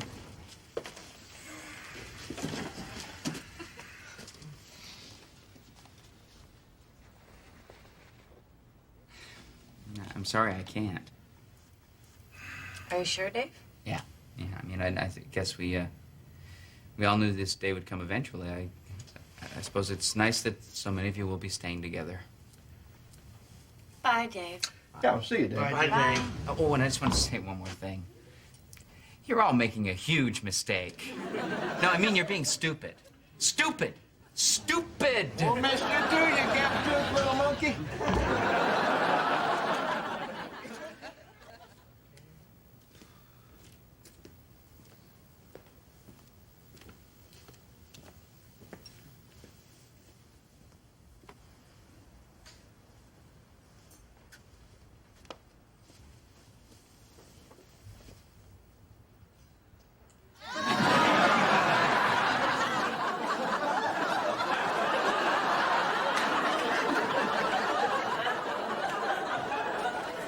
Matthew, what are you doing under there? Surprise! Remember how you thought I was gonna abandon you in your dreams, buddy? Yeah, in my dreams. So what do you want me to do? We gotta get cracking. You want me to do some electrical work, do some reporting, read the news, get you some coffee? Well, you take your pick, okay? I'm gonna get you some coffee. Great. How do you take it? Hot and black. How about cold with little things floating on it? Great. It's me and you, pal. Me and you forever.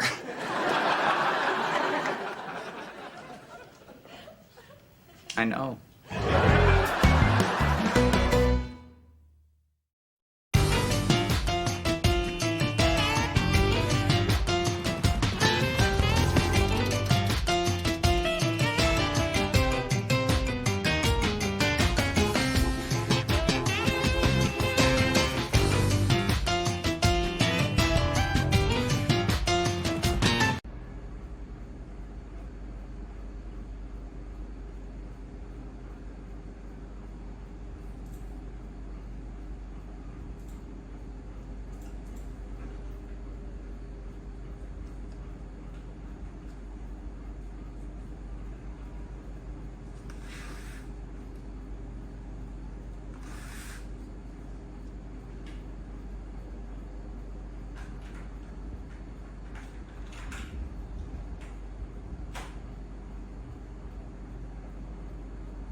chơi phải chị kể ngày xưa.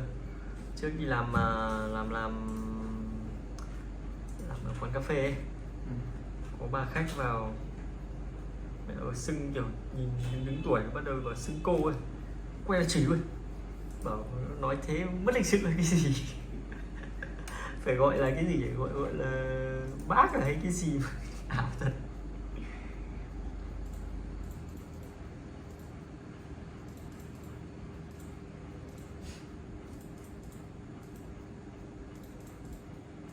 Cái thằng ở kênh Liên Minh trước là cái kênh gì nhỉ? Nó hay phân tích Liên Minh hay sao ấy? Giờ nó thành bình luận viên của bọn VTV ấy.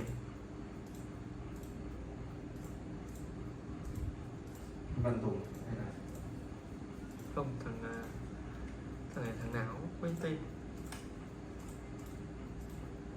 tôi xem thế.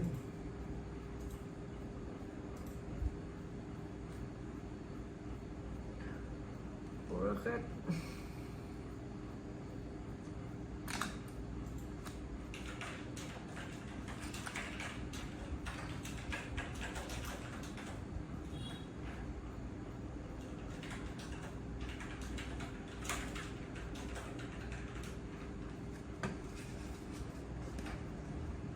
Má ui.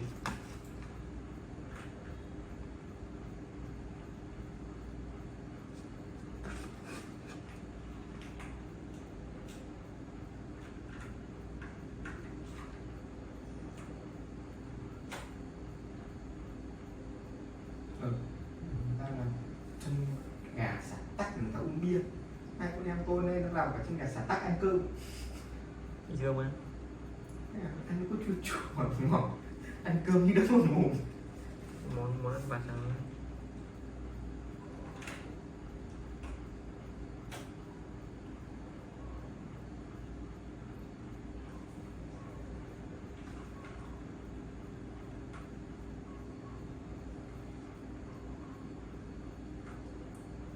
Nó làm xong mai vào trong nhà thì ông ăn. Ông thì ăn đi. Lực. Bà thì sợ ông đau bụng.